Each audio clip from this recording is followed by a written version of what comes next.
See, I can't do it. My heart is wounded. Make party music. She wants to do this. But I'm on my own love, so keep up what you've been doing. I'm not gonna hate that you fucking looking for new ones. We just some party friends. Yeah, we get crazy, yeah, get lit. We get no liquor all day. How we gon' love it don't exist. So we gon' live just for today. Take you off that birthday cake. Fuck you right, but then she turned and said, Christian Dior and private jets. She wanna fall in love again. She wants to party, fuck her friends. She wanna fall in love, we drunk again.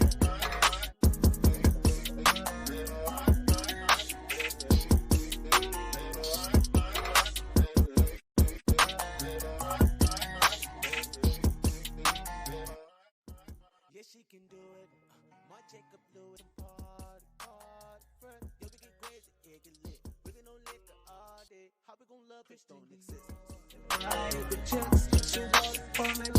So many cycles and dynamics, but that is because a woman has unresolved emotions that she needs to fix. The same way men have unresolved emotions. Answer your question is when I saw my oldest daughter from behind the felony tank window. I had to grow up. Wow. So what do you do? Okay, I'm gonna listen, mama. Yeah, man, y'all turned up, man. Community of the element, element of how you said how you said elemental P. Community of the element, element of how you said how you said you gotta make love to the mind first. You know what I'm saying? Once you make love to the mind, you got the body.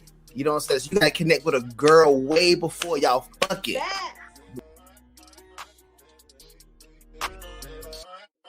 Christian Dior and private jets. She wants to fall in love again.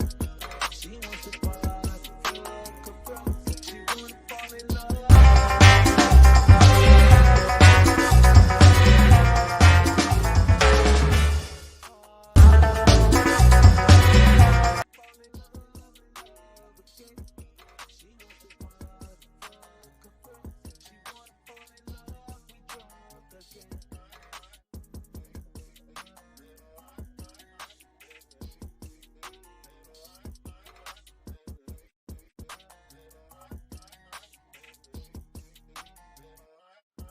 Yeah, she can do it. My Jacob Louis. She fuck religion. I'm Ricky Cardo. She lucid. She put on a halo. Deception becomes her movie. Call me director, cause she producing that money. Cause the party goes on, when the hoes on. Gotta go strong with the anthem out. She really go fuck, but she really don't know. She really go fuck, but she really don't know. We just some hard friends. Yeah, we get crazy, yeah, get lit. We get no liquor all day. How we gon' love it don't exist.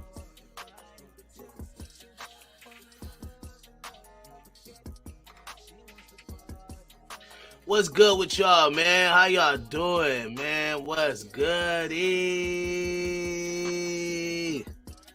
Happy mother loving day.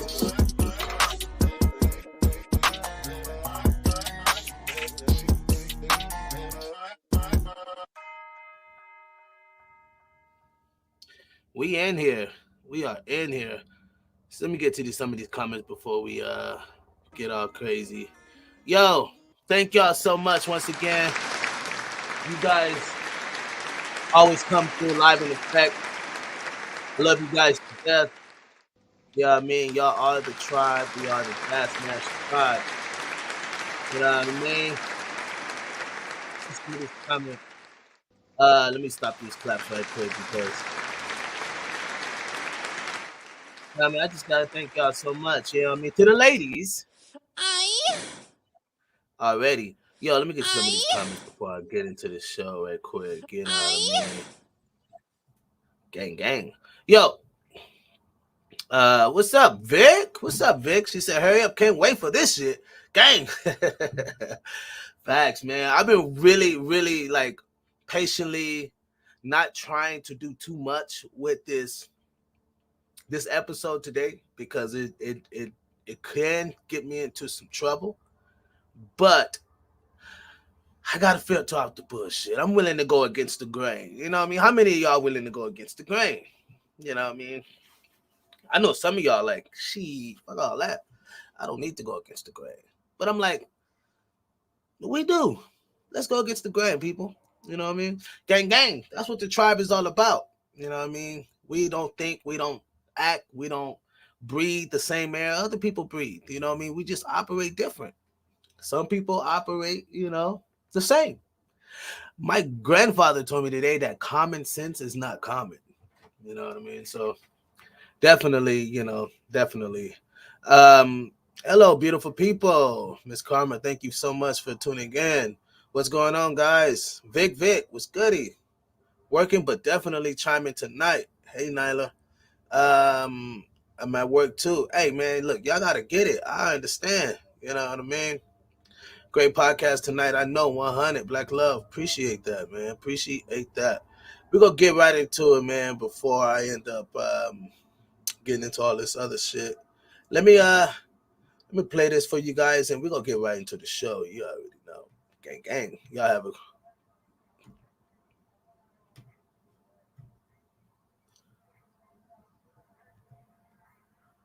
1, 2, 3, showtime.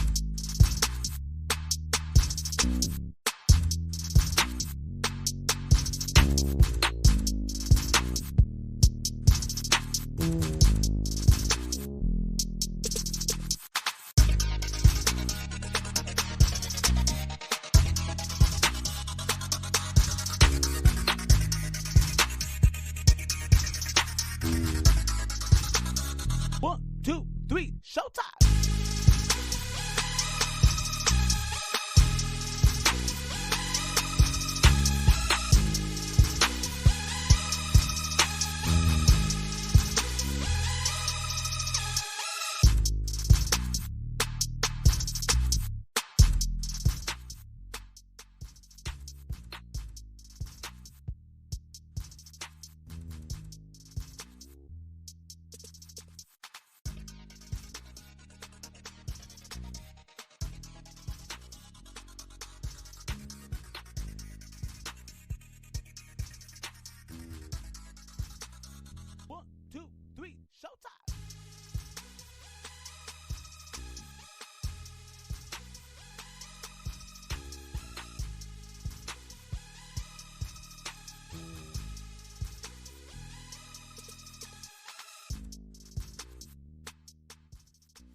Krazie Bone exposing the music industry at its truest form. You did what I mean. You know what I mean? Krazie Bone exposing the music industry at its truest form. You did what I mean. You know what I mean? Here we go. How y'all doing, man? I see y'all coming in. I see y'all chiming in. I see y'all coming in right now. And I want to just, thank y'all for tuning in. Y'all hit that like button. You know what I mean? While you're in here. Thank you guys. Appreciate you guys so much for that. Let me get to these real quick. He said, Biz can't hear you. Oh, wow. You can't hear me. Check. Can you hear me? Okay, better. How about, okay, cool. Glad y'all can hear me. Oh, let me set this mic because I have been doing a lot of recording up in here, man. Y'all, hey, man, y'all hit that like button, man, while y'all tuning in. But let's get right into it. If you guys don't know, my name is Biz. I run an entertainment conglomerate. Also, I run a network, as you can see. And I have 20 years in the music industry. I've worked with the Grammy Award winners, and from Jacob Dylan to Faith Evans to the Gap Band. I've worked with John Mayer. I worked with a quite a few very diverse. I have a very diverse background when it comes to the music industry. I've recorded over 7 albums, worked with over tons of fucking labels, from your big labels to your small labels.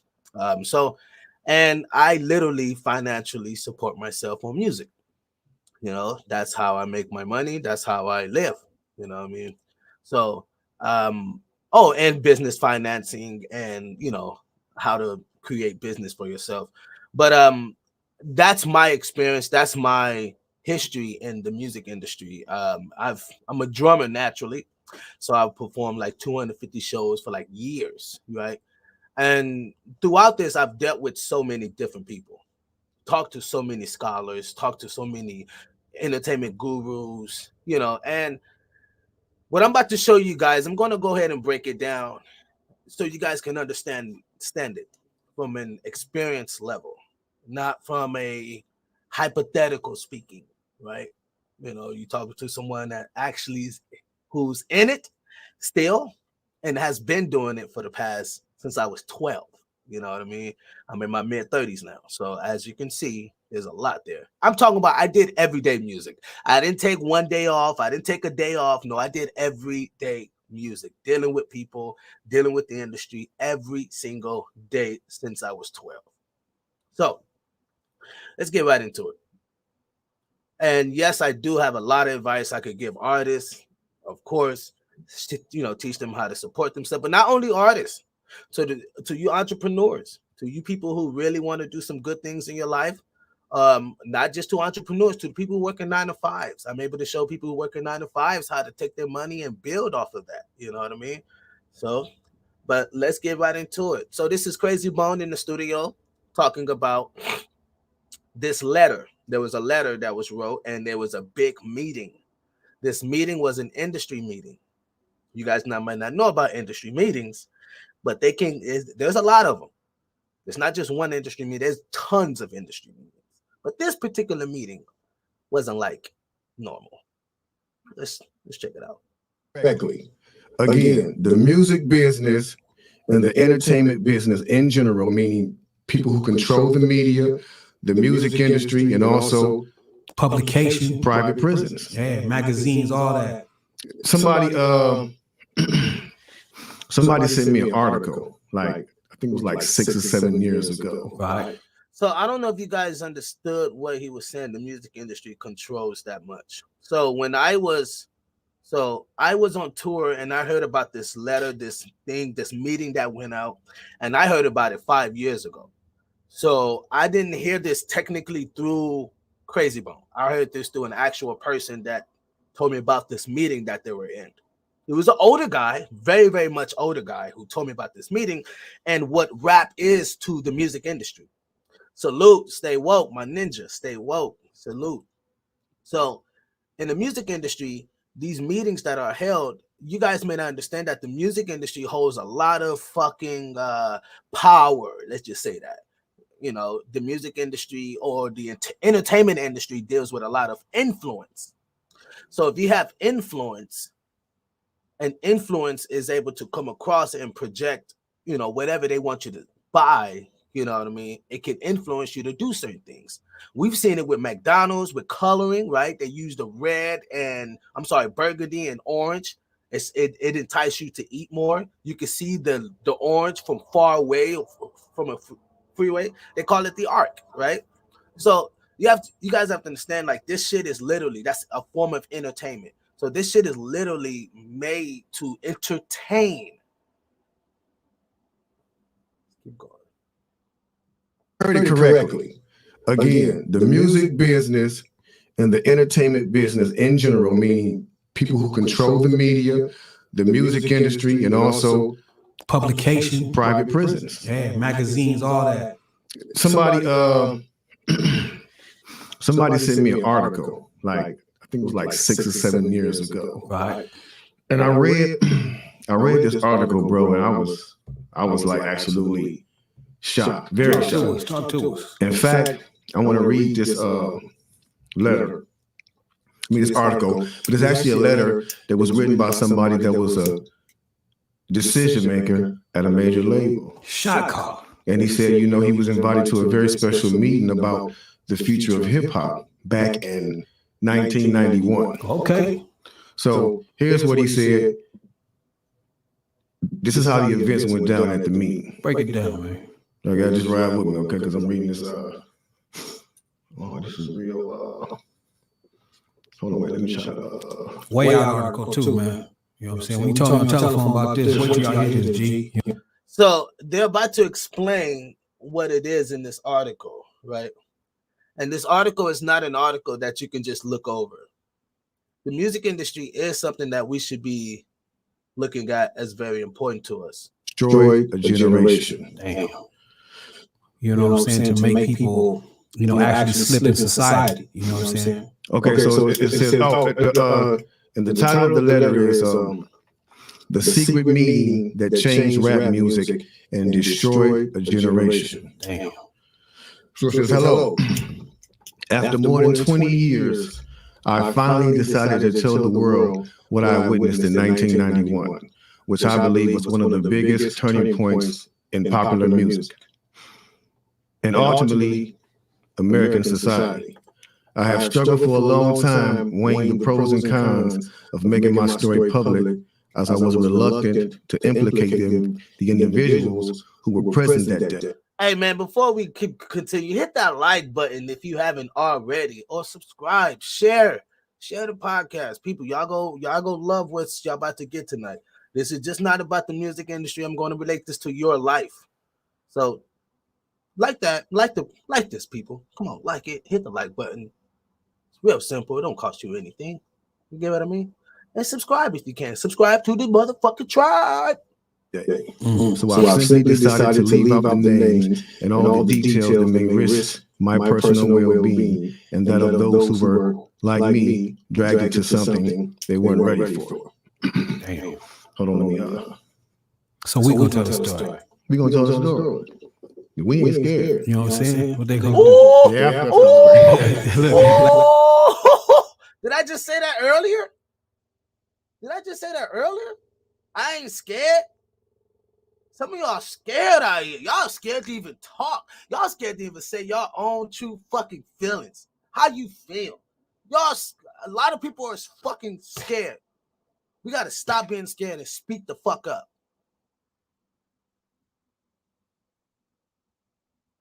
That's why this industry is like this. You know what Satanism is? Satanism is being okay with the shit and not saying nothing. Let me make it simpler for you. You didn't get it? Okay, cool. All right, let me tell you. If I have apples and these apples are poisonous, and I sell you these apples with me knowing that these are poisonous apples, and I sell it to you in a Satanism religion, I'm wrong for doing that. But if I put poison apples, and you know that they're poison apples, your friend knows it doesn't say anything, y'all just go along with the flow. You know it's bad, but you just say, oh, well, we can't just let them do them. We can't worry about that. We just live our life the way we live it. By you not saying nothing makes it like that's okay. And most of y'all even buy the poison apples and buy them. Y'all even buy the poison apples and eat them. It's confusing, right? Confusing like a motherfucker, right? That's the part of what we're talking about here. That's the industry for you. You know what I mean? That's Satanism for you. Don't be scared. Speak up. Like man. So look. So he says between the late 80s and early 90s, I was what you may call a decision maker with one of the more established companies in the music industry. I came to Europe in the early 80s and quickly established myself in the business. The industry was different back then, since technology and media weren't accessible to people like that, like they are today. The industry had more control over the public and had the means to influence them any way it wanted. Right. This may explain why in early 1991, I was invited to attend a closed-door meeting with a small group of business was business insiders to discuss rap music's new direction. Rap music's new direction. Yeah. Little did I know we would be asked to participate in one of the most unethical and destructive business practices ever seen. Crazy.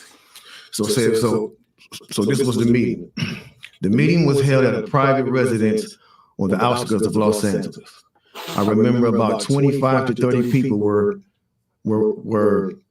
being there. Right. Most of them familiar faces. Speaking of those I knew, we joked about the theme of the meeting, as many of us did not care for rap and failed to see the purpose of being invited to a private meeting to discuss the future of hip hop. Talk to him. Hold on. I thought they care about music. I thought these big labels liked us. I thought these big labels love rap music. See, they don't care. They're making money off of it. Dollar's green. You ever seen a KK member make money off of black people? You ever seen a Jewish person make money off of KKK people? Money is green, people. There's some people don't even give a fuck how it comes. They just want the dollar. You ever seen a dope dealer sell dope to his mama?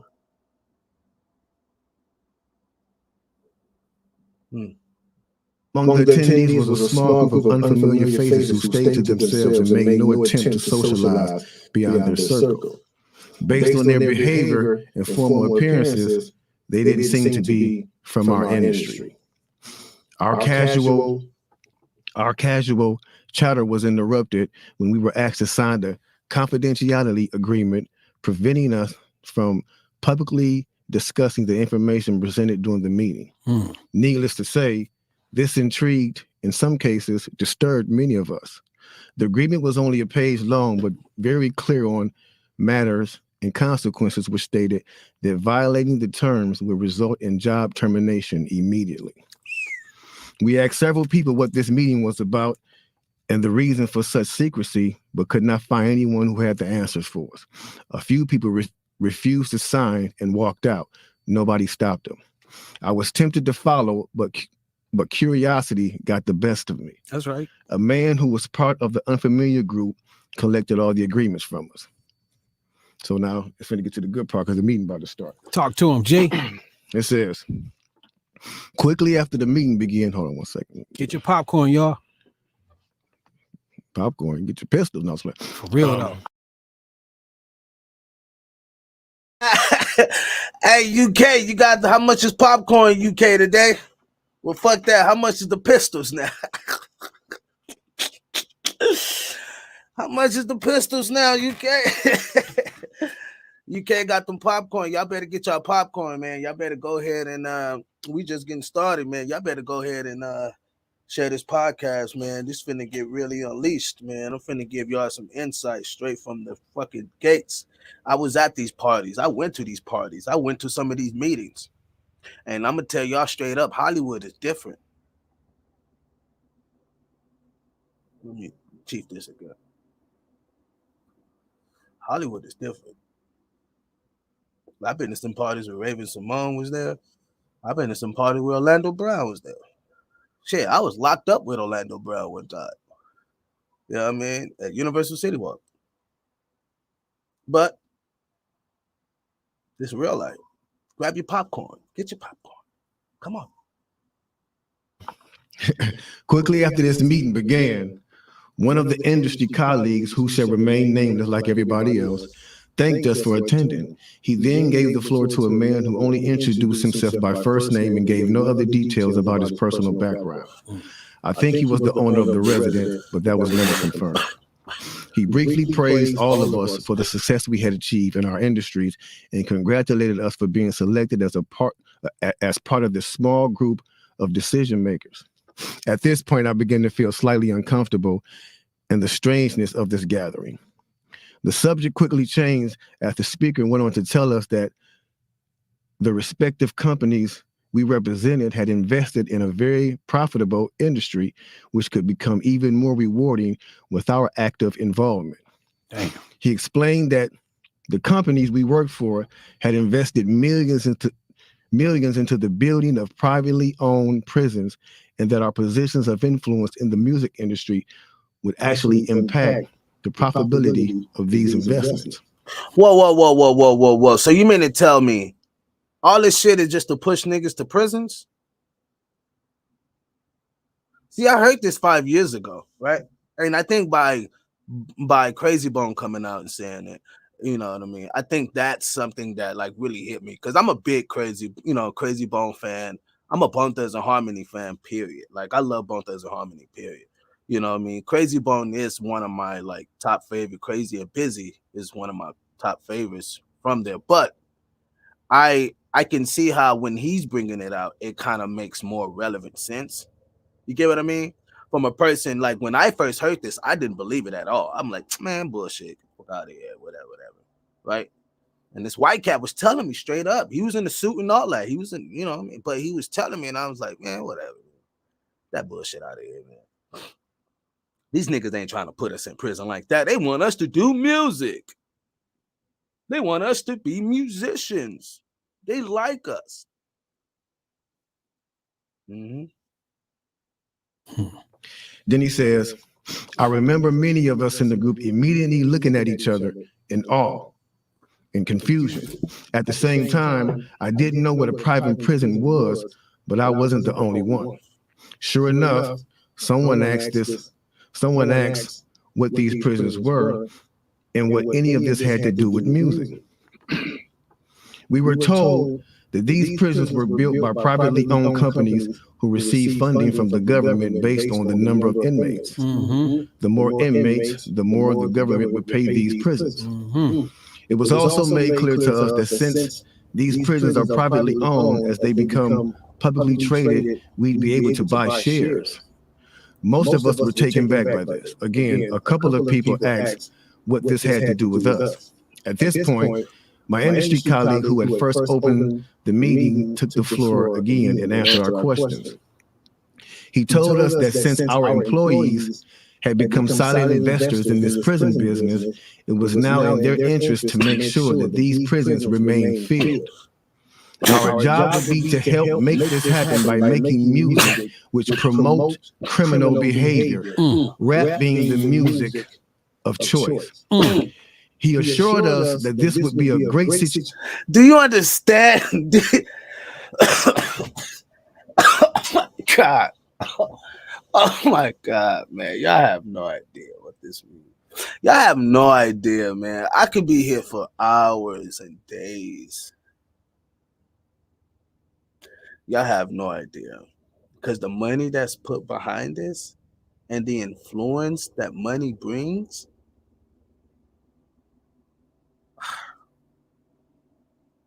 if I wanted to do this, if I wanted to take a whole generation of kids and just manipulate their thinking, all I got to do is just grab someone that they're really into that has a following of a few million kids, or let's say 10 million kids, right?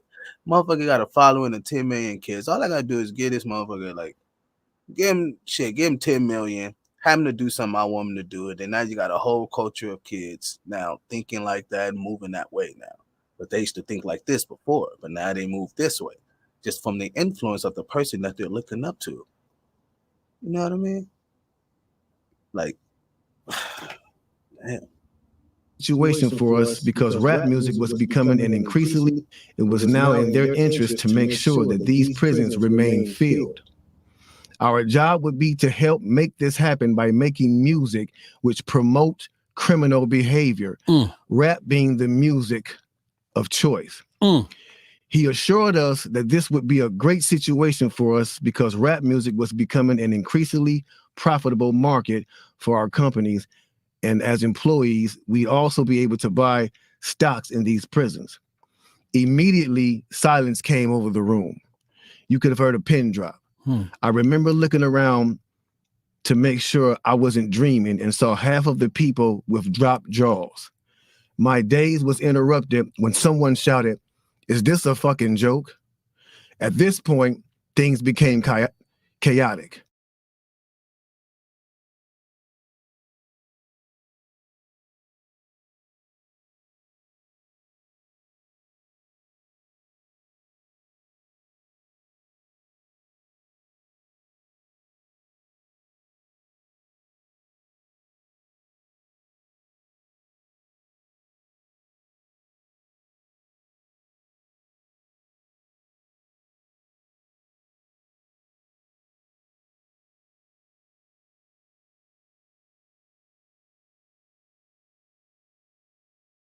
Also be able to buy stocks in these prisons.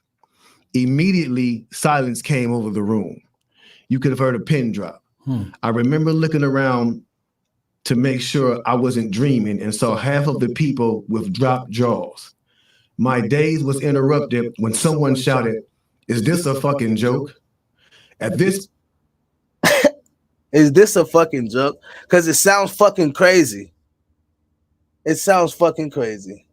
point, things became chaotic. Right. Two of the men who were part of the unfamiliar group grabbed the man who shouted and attempted to remove him from the house. A few of us, myself included, tried to intervene. One of them pulled out a gun, and we all backed off.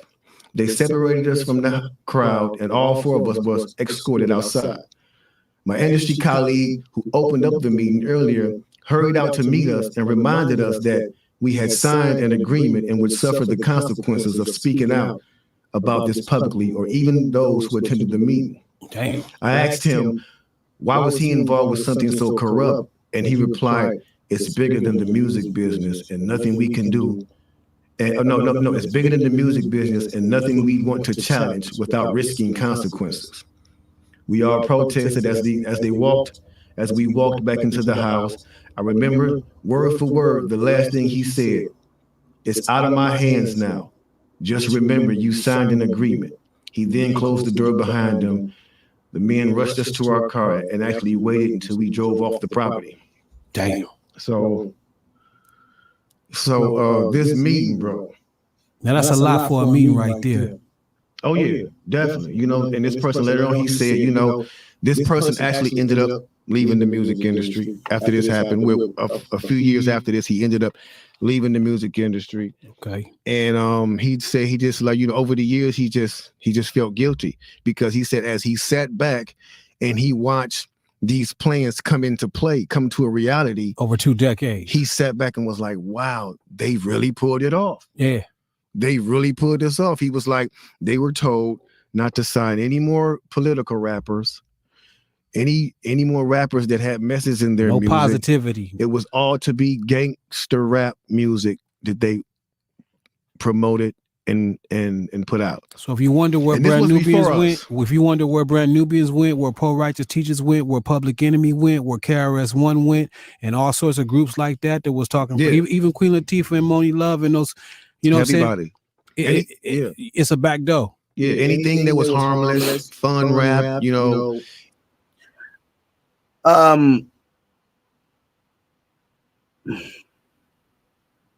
There was a time in my life when I was growing up and all I heard was gangster rap. I didn't even know there was positive rap. Like, yeah, conscious rap. I didn't even know a fucking thing was even called conscious rap. Like, so obviously their plan worked. I'm giving you my experience, and I came up in the music industry. So that's something there for you too. I mean, even in the performing world, a lot of musicians are not performing with people who are conscious people. Like, as far as like the Queen Latifahs, the KRS-Ones, the Mos Defs, you know what I mean? Like, there's not a lot of those type of artists on the masses like there is the other artists, like, you know what I mean, gangster rap or whatever the case may be. But musicians are not performing a lot with those type of artists. They're performing with the gangster artists or the hip hop artists or anybody that matches that whatever twang, because they're getting all the shows, they're getting all the concerts, they're getting, you know what I mean? It's like going on tour with the Baby and then, you know, going on tour with Brother Ali. You guys probably don't even know who the fuck is Brother Ali. You know what I mean? Brother Ali is a white albino dude, but you get what I'm now. You get what I'm saying? You know what I mean? And he's dope, way better than the baby. You know, I mean, when we talking about lyrics and whatever the case, some conscious and some substance behind this, giving you something to kind of like look at life about, or even KRS-One, even you know, I mean, those type of artists. But anyway, let's let this ride out. Be gangster rap music that they promoted and put out. So if you wonder where Brand Nubians went, where Poe Righteous Teachers went, where Public Enemy went, where KRS-One went, and all sorts of groups like that was talking, even Queen Latifah and Moni Love and those, you know what I'm saying? It's a back door. Yeah, anything that was harmless, fun rap, you know, anything that had a message in it had to go. Yeah, that's why if you even notice though, now we talk about that all the time. Even be brief with it, you know what I'm saying? Those charms that came out like maybe in 1988, 89, the African charms, those disappeared. They lasted for about 2 years and they disappeared real quick. You know what I'm saying? Yeah, quickly. Now, after reading all this, you know, it actually made me feel a few different ways. The first emotion I felt was shocked, because I was definitely taken back by this, just knowing the level of evil that's involved by even thinking of a plan like this. You know what I'm saying? But and yes, and he was a part of it. He was a part of it. That's why I found Bone Thugs and Harmony. There was a part, I mean, there was a part of it. You know what I mean? There was a part of that shit. Let's see if he talks about it. But he was in that shit. So even though, yeah, the plan went like it went, he didn't know, so I can't hold that against him. But he's one of my favorite artists, you know? Like, so to see this, it's like, wow, you know what I mean? But let's keep going. Let's keep going. The second emotion I felt was anger. Anger because it's not enough for them to exploit our culture and make all the money off of it. Because let's keep it real, the industry has never been favorable towards the artists. Never. But they're going to go beyond the artists to get the artists to influence and lure in the consumer, which they knew at the time were mainly minorities. In other words, keep promoting gangster rap so that the youngsters will be influenced by them, which in turn... Did you know that you can make a full-time income from YouTube without it? Sorry about that. I think that's a whole nother aspect of why people may not understand, you know what I mean, what the industry does, you know what I mean, how it influences others and how it takes our mind. Like, we don't know what they're doing. They know what they're doing. They know how they're influencing us. You don't know. You just thinking it's fucking music. You just thinking they're innocent. You just thinking they're doing what the fuck they doing. You don't know that shit. It's not for you to know. You're the consumer. And for people to want to put that type of hate on people to go through that type of life, that's foul. And man, I don't know. Anyway. Influence and lure in the consumer, which they knew at the time were mainly minorities. In other words, keep promoting gangster rap so that the youngsters will be influenced by them, which in turn will incite them to want to act like them. And it's a very good chance they'll end up in their prison. So they're getting paid twice. They're getting paid from the artists they signing, and then they're getting paid from the people that these artists influence that goes to. All right, cool. So they go to prison, right? Prison trying to be like these artists. Right. Cool, right? I want to know, has this plan worked, people?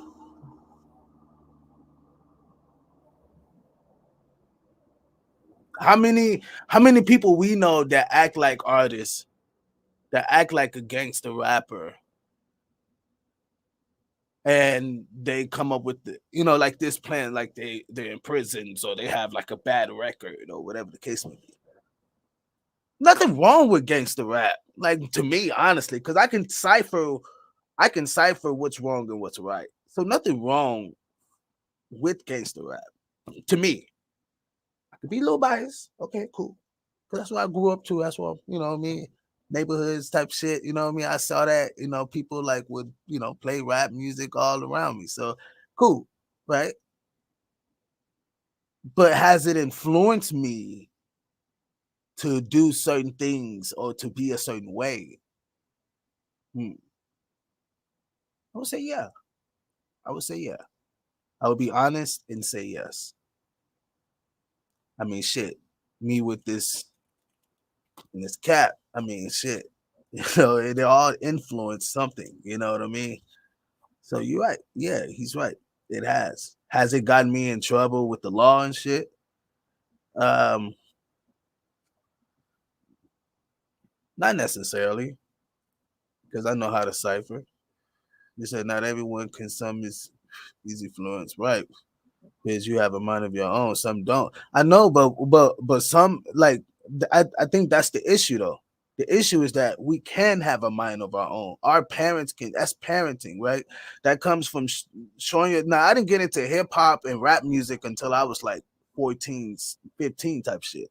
So the music I grew up listening to my whole life was, you know, soul music, funk music, classic rock type music, you know, those type shit. That's what I grew up listening to until I was the age of 14, 15. You know, but when I turned that age, I got into hip hop a lot. And yes, it influenced that type of, you know, rah, whatever. You know what I mean? I already had it, but it definitely helped put some, you know, some scale on it. You know what I mean? So they making a killing. A killing. They're using the music business to promote their private prison business. My man is right there talking that right. 1988, a man named Tom Beasley, man. That's the co-founder of the corrections for Corporation of America. That's the CCA. You know what I'm saying? Excuse my French. I'm reading this thing right there. Yep, that is the CCA. So in 1988, he founded that, and this is in straight concert with the same thing. So it's like the music business. You do what you do on your side. And over here with the correction facilities, we're going to do on this side because, and now in 1970, there was 500 prisons. You know what I'm saying? Only 500 prisons in the United States. To this day, there's 1,700 prisons right now. That means big business. I'm talking about that done flippled over. You know what I'm saying? If flippled over is a word. Because so I did a little research myself, right? And I want to give you guys some timeline from 1980.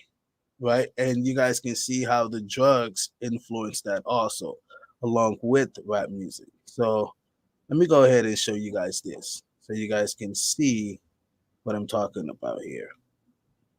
And that's literally a graph of showing you the mass incarceration, right? And as you can see here, we at all right, so we're going to go not from 1975, we're going to go in between 75 and 2000, right? And you see where Nixon, right? We're going to hit here where Nixon declares war on drugs. And we go down here to about 1996. This is where you have President Clinton signing the welfare reform, created more obstacles for drug and felonies. And we want to go right here, the 3-strike rule. That's what I was looking for, the 3-strike law. There you go. It's 93, right? Now, he's talking about an actual meeting that took place in when? 1990. So you guys have to really understand how this is all was a huge fucking plan. This is not anything that was just like, oh, this is going to organically happen and people are just going, no, this is literally by design, right? These people is all in big pockets with each other. And that's something that you guys are very innocent and unknown by. But cool, that's why you got Biz here, you know, Gasamsktribe to come bear talk that bullshit. Because they're making a lot of money off of these things per inmate. You know what I'm saying? So can y'all hear the audio? I don't know if I turned that on. Maybe let me do that again. Sorry about that, people. Here we go. So then again, if you're just now tuning in, it's the Gasamsktribe TV podcast where we filter out that bull. You did. Let's see. Here we go. Hitting with this with the same thing of the music. 1970, there was 500 prisons. You know what I'm saying? Only 500 prisons in the United States. To this day, there's 1,700 prisons right now. That means big business. I'm talking about that done flippled over. You know what I'm saying? If flippled over is a word. Because they're making a lot of money off of these things per inmate. You know what I'm saying? So getting with this, with the same thing of the music, it all went hand in hand, and we just partying at the same time. So us as the artists is the tool they use. Yeah. The music is the bait. And the young consumers are the prey. It's a cold game. Cold game, bro. Cold game. Then I feel sad. Sad because everything we seem to try to create, we always seem to give it away. We're always being tricked and deceived into believing that they have our best interests at hand, when clearly they never have and they never will. Well, when we fucking look, bro, Krazie, when we signing fucking contracts because niggas is starving, niggas is coming from poverty, we ain't never had a fucking dollar. We ain't even know what it feel like to even carry fucking 10,000 in our pocket. We don't even know what it feels like to carry 100K. Then you want to give us a $150,000 contract or a $200,000 contract. Back then, they was giving them niggas some good bread. So them cats was like, shit, I'm gonna go hit the fucking jewelry store. I'm gonna go woo woo woo woo woo. Then it just throws more. I mean, come on. We can't be naive right here.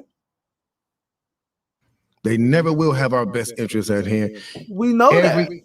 It's blow after blow after blow after blow. And they can't even get up. Yeah.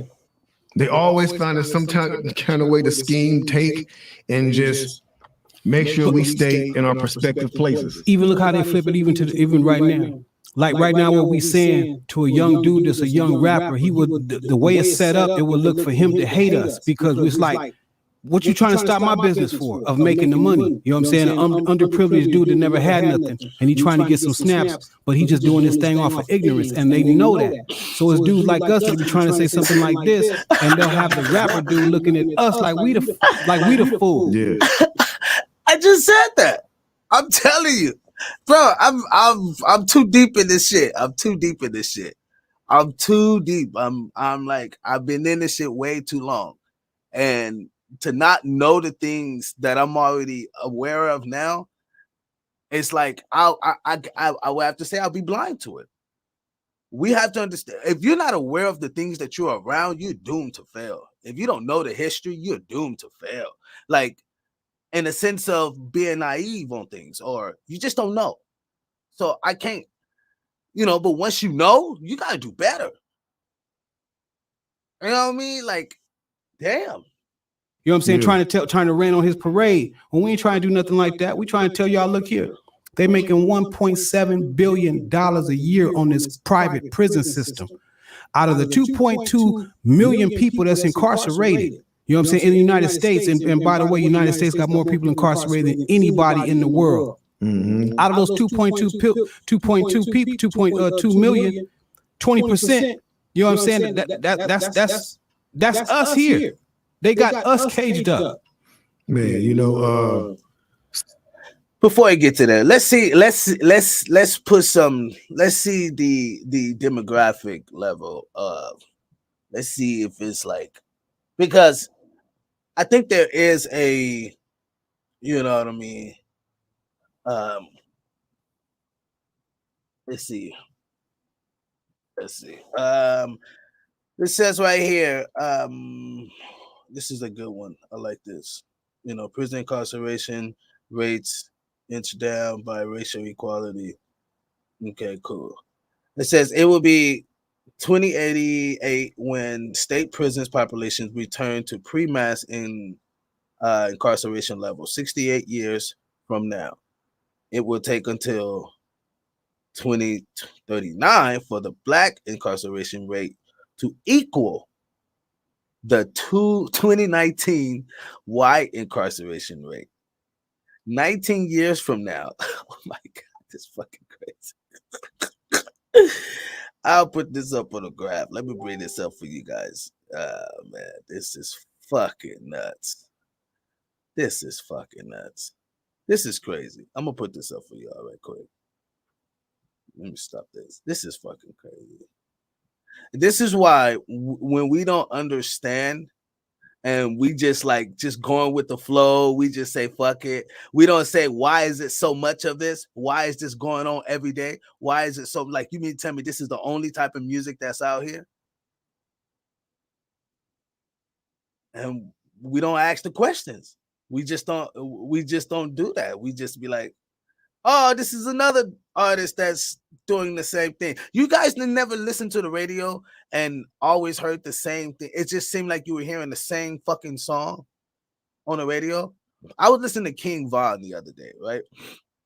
And King Von's record, I'm thinking I'm going to hear some because I heard so much about him. I'm just doing so much research on him. And I'm thinking I'm about to hear something that's like different. You know what I mean? Yeah, I know I'm going to get the Chicago twang or whatever. But I'm thinking I'm going to see something different. Man, every record was like gunplay. And I'm like, bro, I know you got more to talk about. Come on, man. Like, anyway.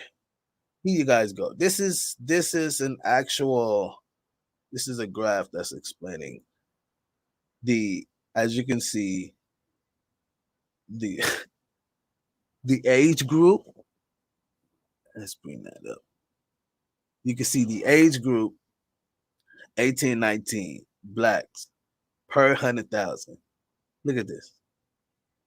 Look at this. This is fucking crazy. 35 to 39 black males, 4,000 to 958 whites. That's fucking crazy. Fucking crazy. These numbers is fucking crazy. This is people. You wonder why black women can't find good black men? You wonder why black men are out of the household? Shit.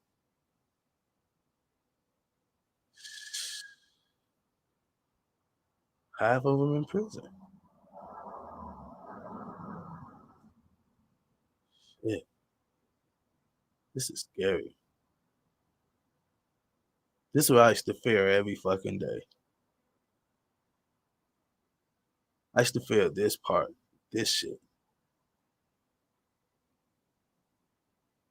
Going to prison. Because look at the numbers.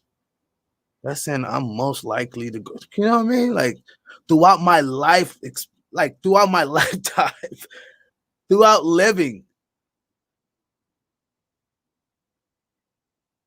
This is nuts.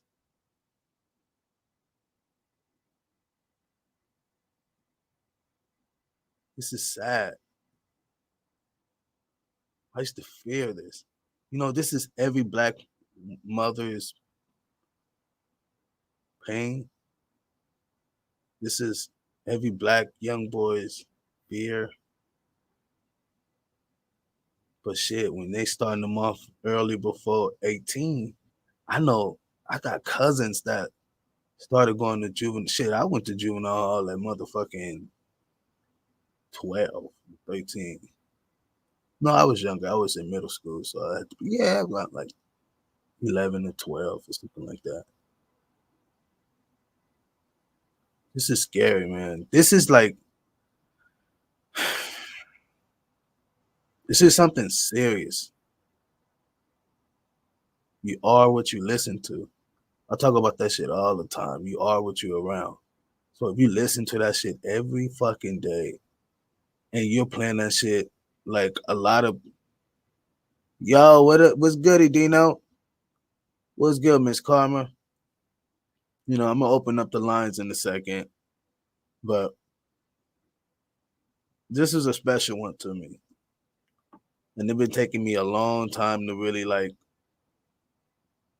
because I don't think gangster rap is bad to me, because they're telling their story, they're telling their lifestyle, they're telling, you know what I mean, where it come from. Or I guess I'm talking about the old, older black, you know what I mean? I'm talking about, I guess I'm meeting another era of gangster rap. This era of gangster rap is kind of like, I don't know. But I don't have no problem with it. Does it influence our young youth to be something that they're not? Yeah, because you are what you listen to.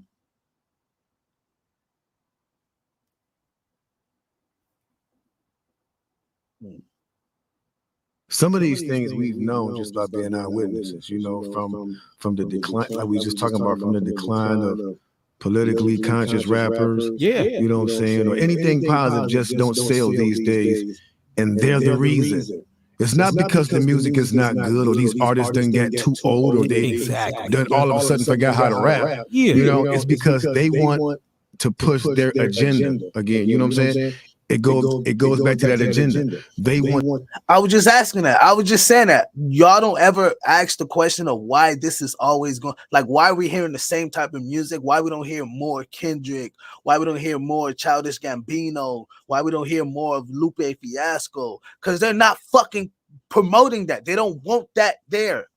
Because it will make you think different. It will give you a fucking conscious bone. It will give you a fucking, a light bulb went off. Like if you had like more Nipseys. You get what I mean? Like y'all ain't never, like, come on, man. Think you should fucking blank, like, filter out the bullshit. You turn on the radio and you hear one twang of music. Like, okay, cool. After 5 records, I get it. All right, because that's 5 artists. But then the next 5 artists would sound like the last 5 artists. Or you look at, I was looking at, like, I like gangster rap so much that I'm looking at like artists, right? I'm looking at different artists, local artists, upcoming artists in different cities or whatever. And they like, you know, they gangster rap and all that, you know what I mean? They got their niggas in the video, you know what I mean? Bloods, Crips, you know what I mean? Latinos, whatever, Latin Kings, right? I'm just watching all this type of like gang activity type of content. And I'm like, I see the same thing, but I don't see anything different. You know what I mean? Like, even I don't see anything different. It's the same thing. You know, it's like I don't hate it. It's cool. Want to push their agenda. We mention it all the time. And the reason they're trying to keep it a young man's game, as they say, is because they want to manipulate the young artists. Right. Give them money, keep them quiet. Whereas the older generation, you know, we used to be like that, but the difference is we've grown up, we've gotten wise. Yep. We've studied, you know what I'm saying? We're not going for that old bullshit y'all used to tell us, you know what I'm saying? You know, and we're not thinking young like how we used to think, you know, like Notorious and just belling without a purpose. No, we stopping and we thinking now. But see, that's a problem because that doesn't sell. So you're now officially washed up, but not really. But in their eyes, you are because you're not pushing their agenda. Exactly, bro. That's exactly what it is, you know, bro. People, Gasamsktribe TV podcast. That's exactly what it is.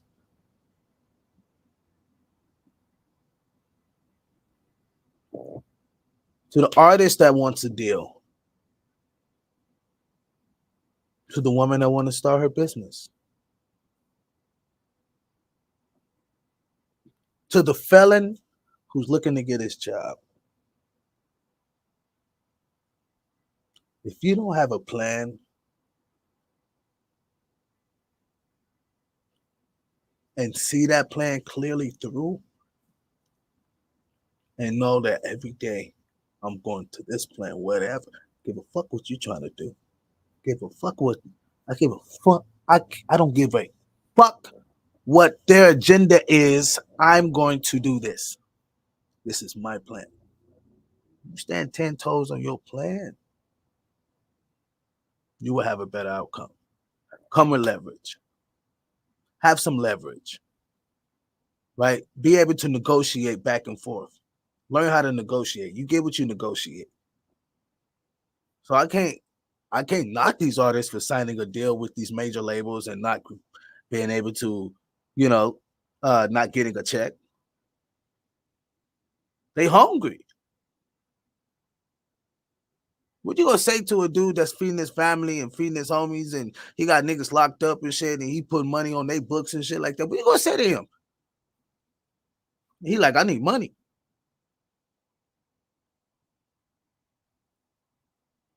Well, I gotta do more of this.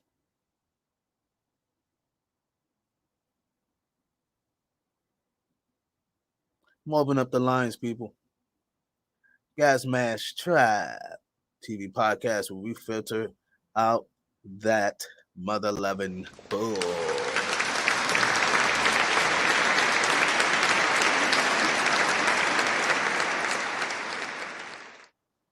And to the ladies,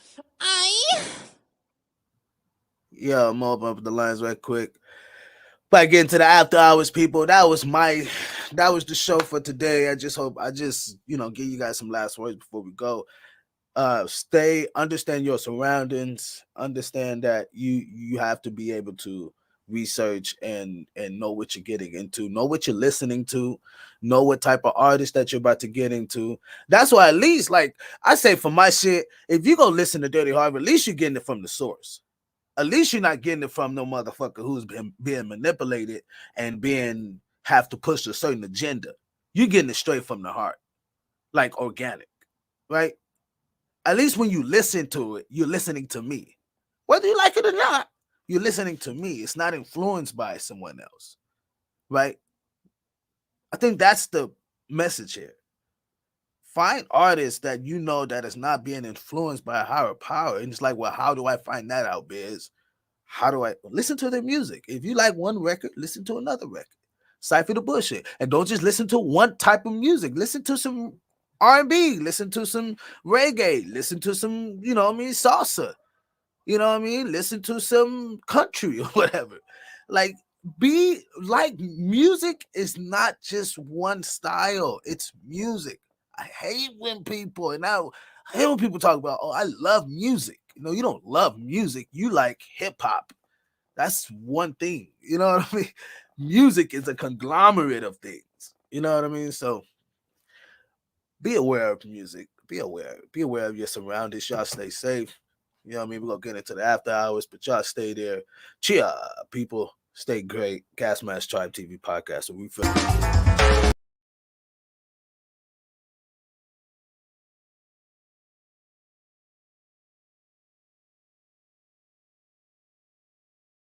One, two, three. So many cycles and dynamics, but that is because a woman has unresolved emotions that she needs to fix. The same way men have unresolved To answer emotions. your question is when I saw my oldest daughter from behind the felony tank window.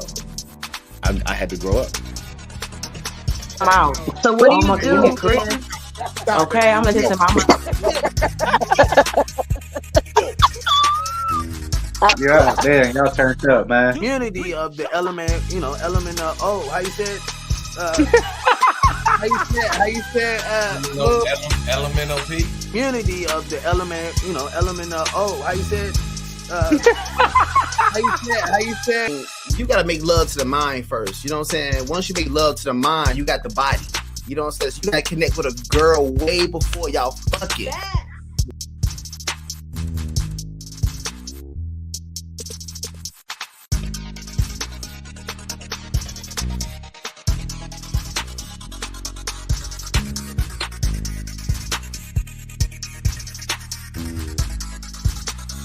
One, two, three. Showtime.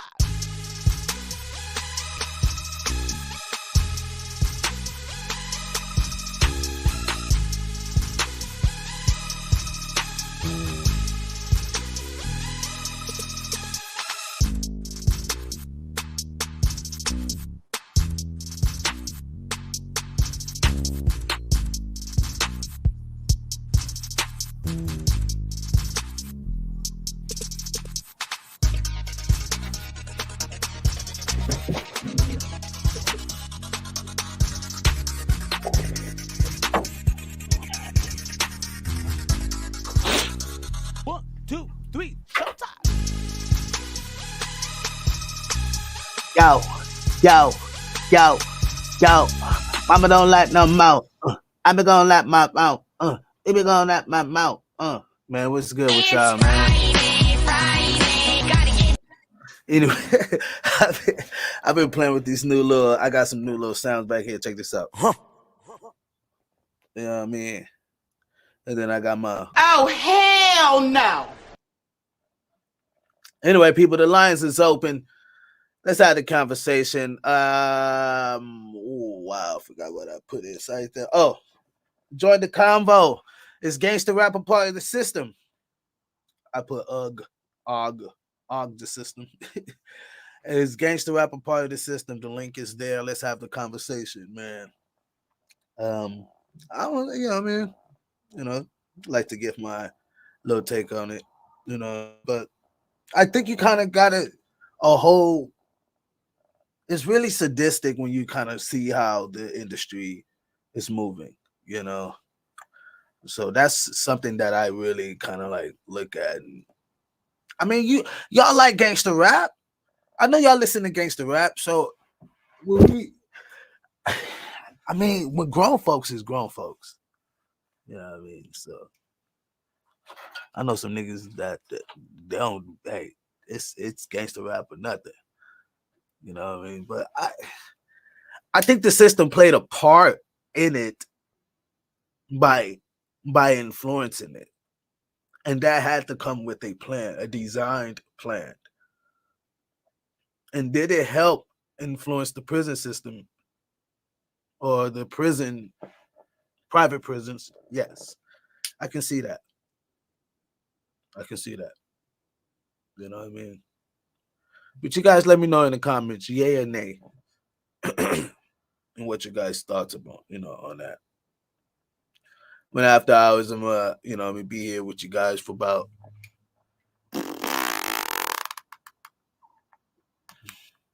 about 20 minutes. About 20 minutes. About 20. I'll be here about 20 minutes. You know what I mean? But as far as that, man, today, man, on my phone, bro. What? If you tried to hit me on my phone, bro, I have to get another phone.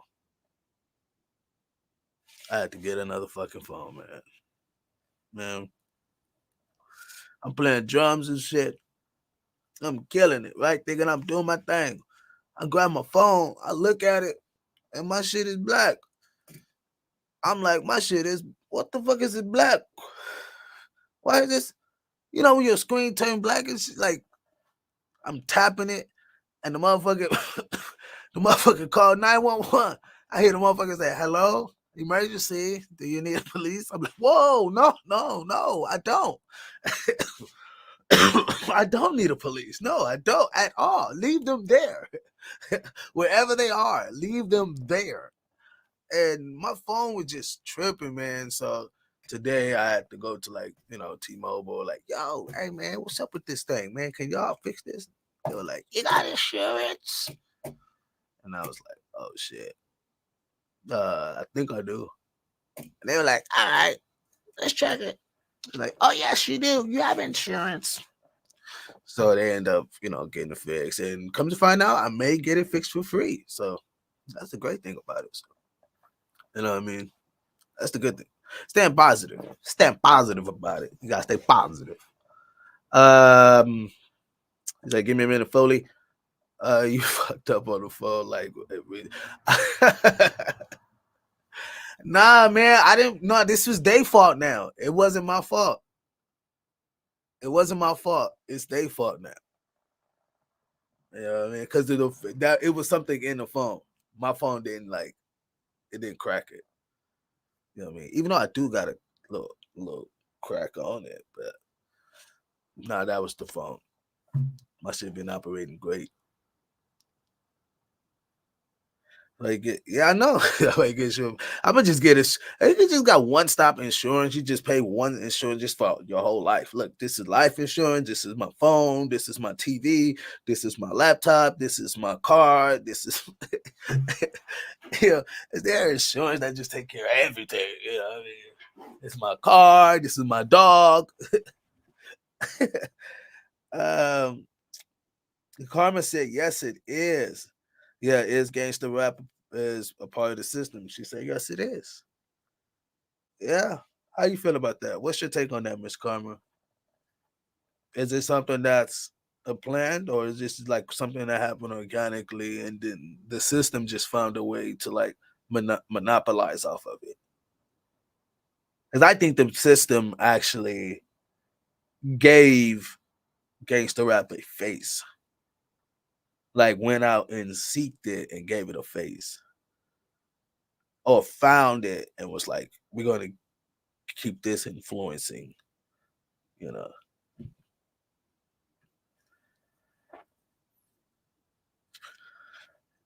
Yeah, okay, it wasn't your fault. You tried to play drums on the phone instead of actually trying.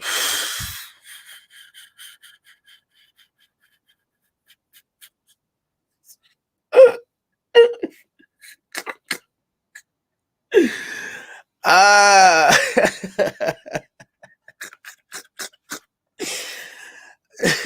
Instead of actually. Ah, shit. Hey, you might as well get in now. Oh, shit. Probably if you was there, I probably would have, you should have been on you should have been playing keys, nigga. Because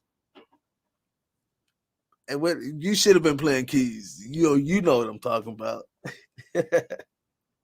You should have been playing it on the organ or something, Shit. Cause that should be nice. I'm being very nice. Me and Walter, we having it. People don't know what we talk about, Walter. So, but I definitely, do. I remember when I was like in these rock bands, and I would look like a straight gangster rap artist. Like I ain't gonna lie, I would look but I was in a rock band playing drums, But I look like a straight gangster rap artist, like. Shit. I thought I was like, I got hands, but like the whole look attire wasn't happening. I mean, it wasn't popping. I mean, I was doing it, but it wasn't popping. When niggas was wearing like the 3XLs, you know what I mean? I think that's when like D4L came out or whatever, and like lean with it, rock with it, lean with it, rock with it. I think that's when they came out and shit like that. When I was wearing all that shit. But yeah, jerseys, right? We remember cats had the big old jerseys and shit. You know what I mean? Niggas was wearing the jerseys and with the big with the jeans and shit, with the big jeans, Levi's. I had Levi's and shit, but yeah, man, it influenced me to a point to where a lot of my music. I listen to a lot of Pac. I listen. Well, he wasn't. Yeah, you can kind of consider gangster rap or twang or whatever. I listen to a lot of Cube. I listen to a lot of Snoop. Shit, Quick. Sugar Free. Shit. I listen to a lot of gangster. Quick. Who else, man? Corrupt. Daz. Motherfucking. I'm forgetting the motherfuckers too. I'm forgetting motherfuckers too right now.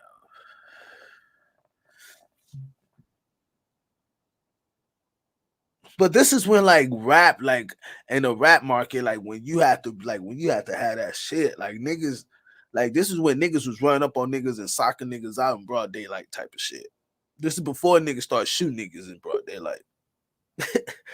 Yeah, you know what I mean? So, hey, I'm just hold on, let me see.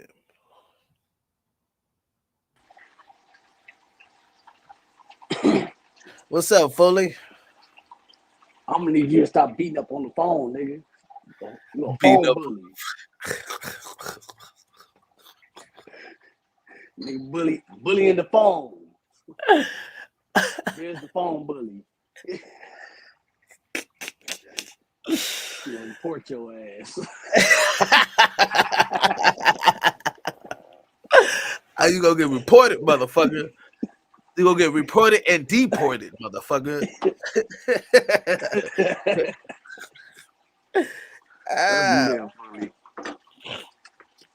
Man. Hey, Carmen says it's a money bag for the big companies, capitalizing off the trauma in the communities. Vicious cycle. The artists are speaking for real life shit they have been through, and money is made off of it. Now, yes, I want to give you that, but I want to give you another side of it too. I've seen a lot of artists who don't have that side of it, who don't got like that experience that we're talking about. Like Walter would I'm tell glad you me, said it, because I sure was about to. like Walter used to tell me, hold on. hey, look, Walt used to be like, hey nigga, man, you used to tell your story, bro, because you know what I mean, like, you know, like he know my mom, you know what I mean, he know my life, you know what I mean, he's seen the raw roots of it. He may not know all the crazy details, but he's seen the raw roots of it. That's a lie. Where it's like, it's all lying. I just got in here. This nigga want to lie already. No, I'm saying like, you know, from my great grandmother. Like, you know what I mean, from my great grandmother, and like, you know, that lifestyle when I was growing up in the house and shit like that. You know what I mean? Like, you know what I mean? Like there's people that have that story, right? That have that. Like I met Walt when I was like in 20s, right? In my 20s, right? But he knows the roots of it. Yeah, you know what I mean? So like he's seen that. There's people who can validate that lifestyle though, right? And there's others that can't validate that lifestyle and they put them in that light. And okay, I know people who literally don't have that lifestyle, like that you know, that DMX to get out, you know what I mean? But they definitely have the look and the sound and the vibe, and you know what I mean? And they'll get out there and like make it happen, right? And that influence can make people, you know, do other things too. Like, you know what I mean? It's just the influence of it, right? And I can see how that can make like that could put a bad twang in like in the psychological factor. Because a lot of us don't look at the psychological factor. We just look at it's just good music, you know what I mean? And it's like, well, no, it's like you can't listen to that every day. Once or twice, I get it. But like every moment, every day, you know what I mean? I mean, shit, around my kids, like I didn't have music, like I don't have like hip hop playing like that around my kids like that. Not like that. You know what I mean? Of course, you know, some here slipping through or whatever, slipping a bunch or whatever. But I don't have like, you know what I mean, hip hop music playing in my house like that. You know what I mean? Because I understand the psychological part of it. I'm a musician. You know what I mean? So Tribe. So that's let's speak on her last fucking sentence on this. The artists are speaking of real life shit that they have been through. Hell the fuck no, they not. No. Some of them are. That's what I was saying. Some of them can validate that lifestyle. But a lot of them can't. Name one mainstream artist. How you gonna put me in a trick bag? I'll wait. That has that lifestyle that went through that. DaBaby. I'll wait. DaBaby. He had a crazy lifestyle. What's another one? What's his name? Just Game, you know, 50, you know what I mean? 50 had a crazy lifestyle growing up, you know what I mean? Like, so there's some can validate that experience. But when we talking about the Young Thugs, when we talking about the Gunners, you know what I mean? That's different. When you talking about the 6ix9ines, that's different. This nigga said Game. I can't believe it. All right. You say so. But Game, okay, you mean to tell me Game can't validate that lifestyle? Of speaking about some real shit that he saw? Yeah. Or been through it. Or been in. Oh, been in. Can So he? you saying he? My So you question. saying he My question, Smooth. You get my question, Smooth. Hold on. I just My got question. I don't know My what's going question. Look, my question is: can Game validate his lifestyle? Can Game validate the fact that he can talk about some real shit? Yeah. He a product of it. He gonna That's what I'm. You don't know shit. he is. Man. It's That a nigga lot better of, start- Let's filter that nigga out better that start- bullshit. You better start rapping about that stripping shit. Hey, look, bro. That's Hey, Swing on that but he coat. can Hey, right, bro, but he can but what I'm saying is he can validate that lifestyle. He can validate that he been through those streets. He been through that experience, he can through that validate- trauma, like sure. what she's talking about. He for Right? sure There's validate. some artists been through that Bro. trauma, and there's some that Bro, there's a lot look, that haven't. let's I put can this out understand. here. I grew up around that nigga. Me too. Game was not out there like that, bro. Let's be But real. he can. Bro. But he's so Bro, you said, bro, this nigga Jason Taylor, bro, can vouch. JC on, nigga. We talking about JC on. Listen, I didn't even know the nigga rapped until my sister called me and told me that he had a video out. bro. okay, and hold on. Just like, let's just say this. Smooth. Ask him in what capacity? In what Bro. capacity of what he can validate? In Bro. what capacity? What, putting the body down or what? What capacity? Let's be detailed.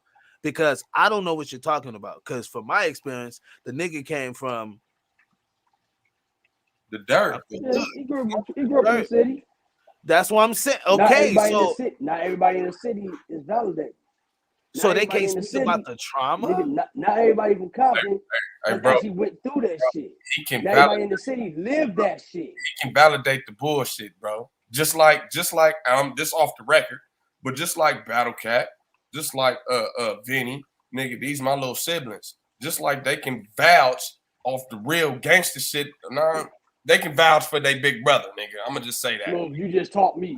You just taught me something that you really don't know. Well, tell me what I don't know. Nigga bro. did not live that life. Bro, listen to what I'm saying. It's not, I know exactly what you're talking about, bro.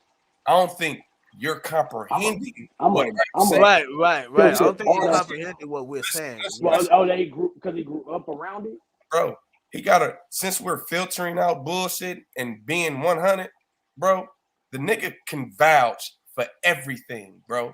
The nigga got a big brother that's a real ass Damu nigga in these streets, bro.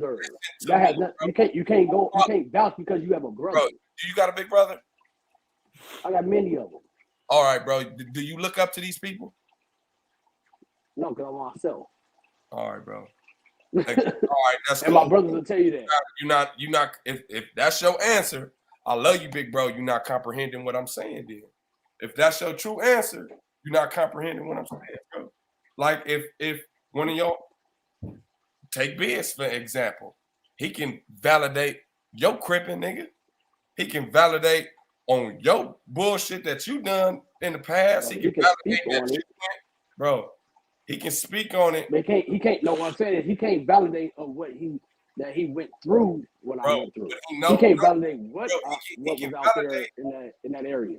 Bro, you talk. He can just say, "Hey, yeah, I seen him do this." That's it.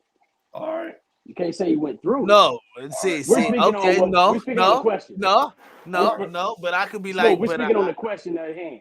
No, right, but I could be like how you looking at the game situation, right? I could look at you the same way. How you looking at the game situation, right? And I'm saying, fuck, period.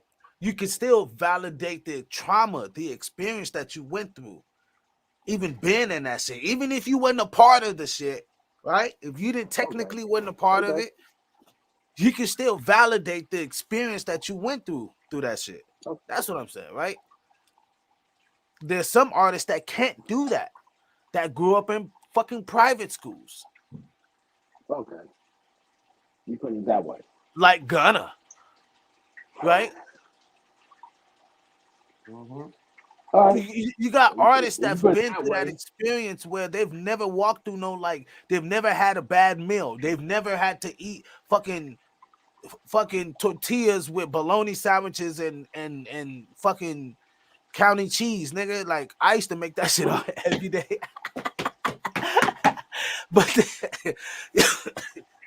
you got artists that never. You got nigga. I don't give a fuck with it. Anyway, nigga, you got artists that can't validate that experience, bro. And I get what you're saying. That man is a product of his environment, fool. His daddy was a motherfucking Crip.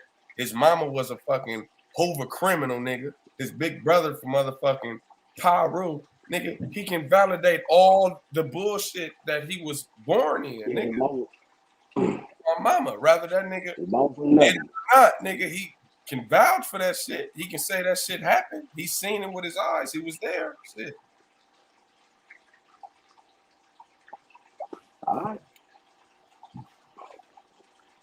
Carmen says gangster rap branching off hip hop just to set pace for more money. Now I can see it for them. And those living their truth. Now, Walt, I'll be with you, nigga. If Game was to be on some New York trending drill rap type Chicago shit, cause that ain't Game, and niggas know you not out here drilling like that, nigga. Like we know that for shit sure, but I'm just saying, bro. That nigga, he for sure product of his environment, nigga.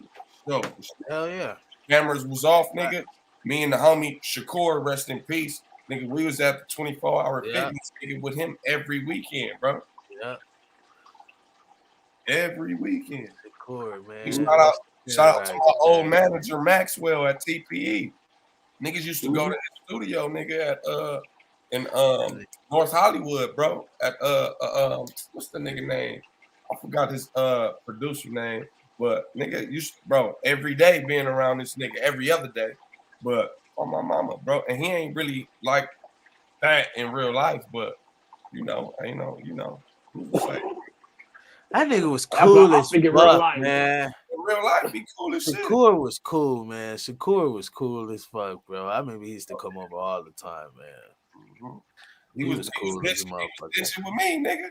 Yeah, there be times where nigga, look, there be times where nigga, I wanted to stay at school, nigga, because it was bitches in this motherfucker.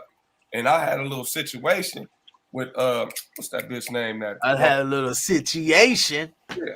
A little. I forgot that bitch name. Tamika Craig. That's that bitch name. Nigga broke a nigga heart in high school. But nigga, I want to stay at school that day. But bro was like, nigga, let's go to your boy Rock House. Let's go to Rock House. Fuck this school shit, bud. I'm like, all right, come on, nigga, let's go. Fuck it. Every other day, nigga, we on that bus on our way to Biz house. He was cool as a motherfucker, man. Oh, me. But do you think gangster rap played a part of the system? So if you haven't heard, there's a letter that went out some years back that got gangster rap so influenced to do a business, to incarcerate more or influence more incarceration on Black Americans due to gangster rap. And because you see so much of gangster rap is because of them putting more money into gangster rap. And that's the reason why gangster rap is what it is today. Yeah. So it kind of makes me feel like gangster rap was kind of built off of, like it has no foundation. Just telling our truth of what was going on. No. That's different. I said start it off. I get what both. But that's hip hop. That money in that. Like, bro, like I get what gangster rap started. Like okay. You know who the first gangster rap artist? Who's the first gangster rap artist?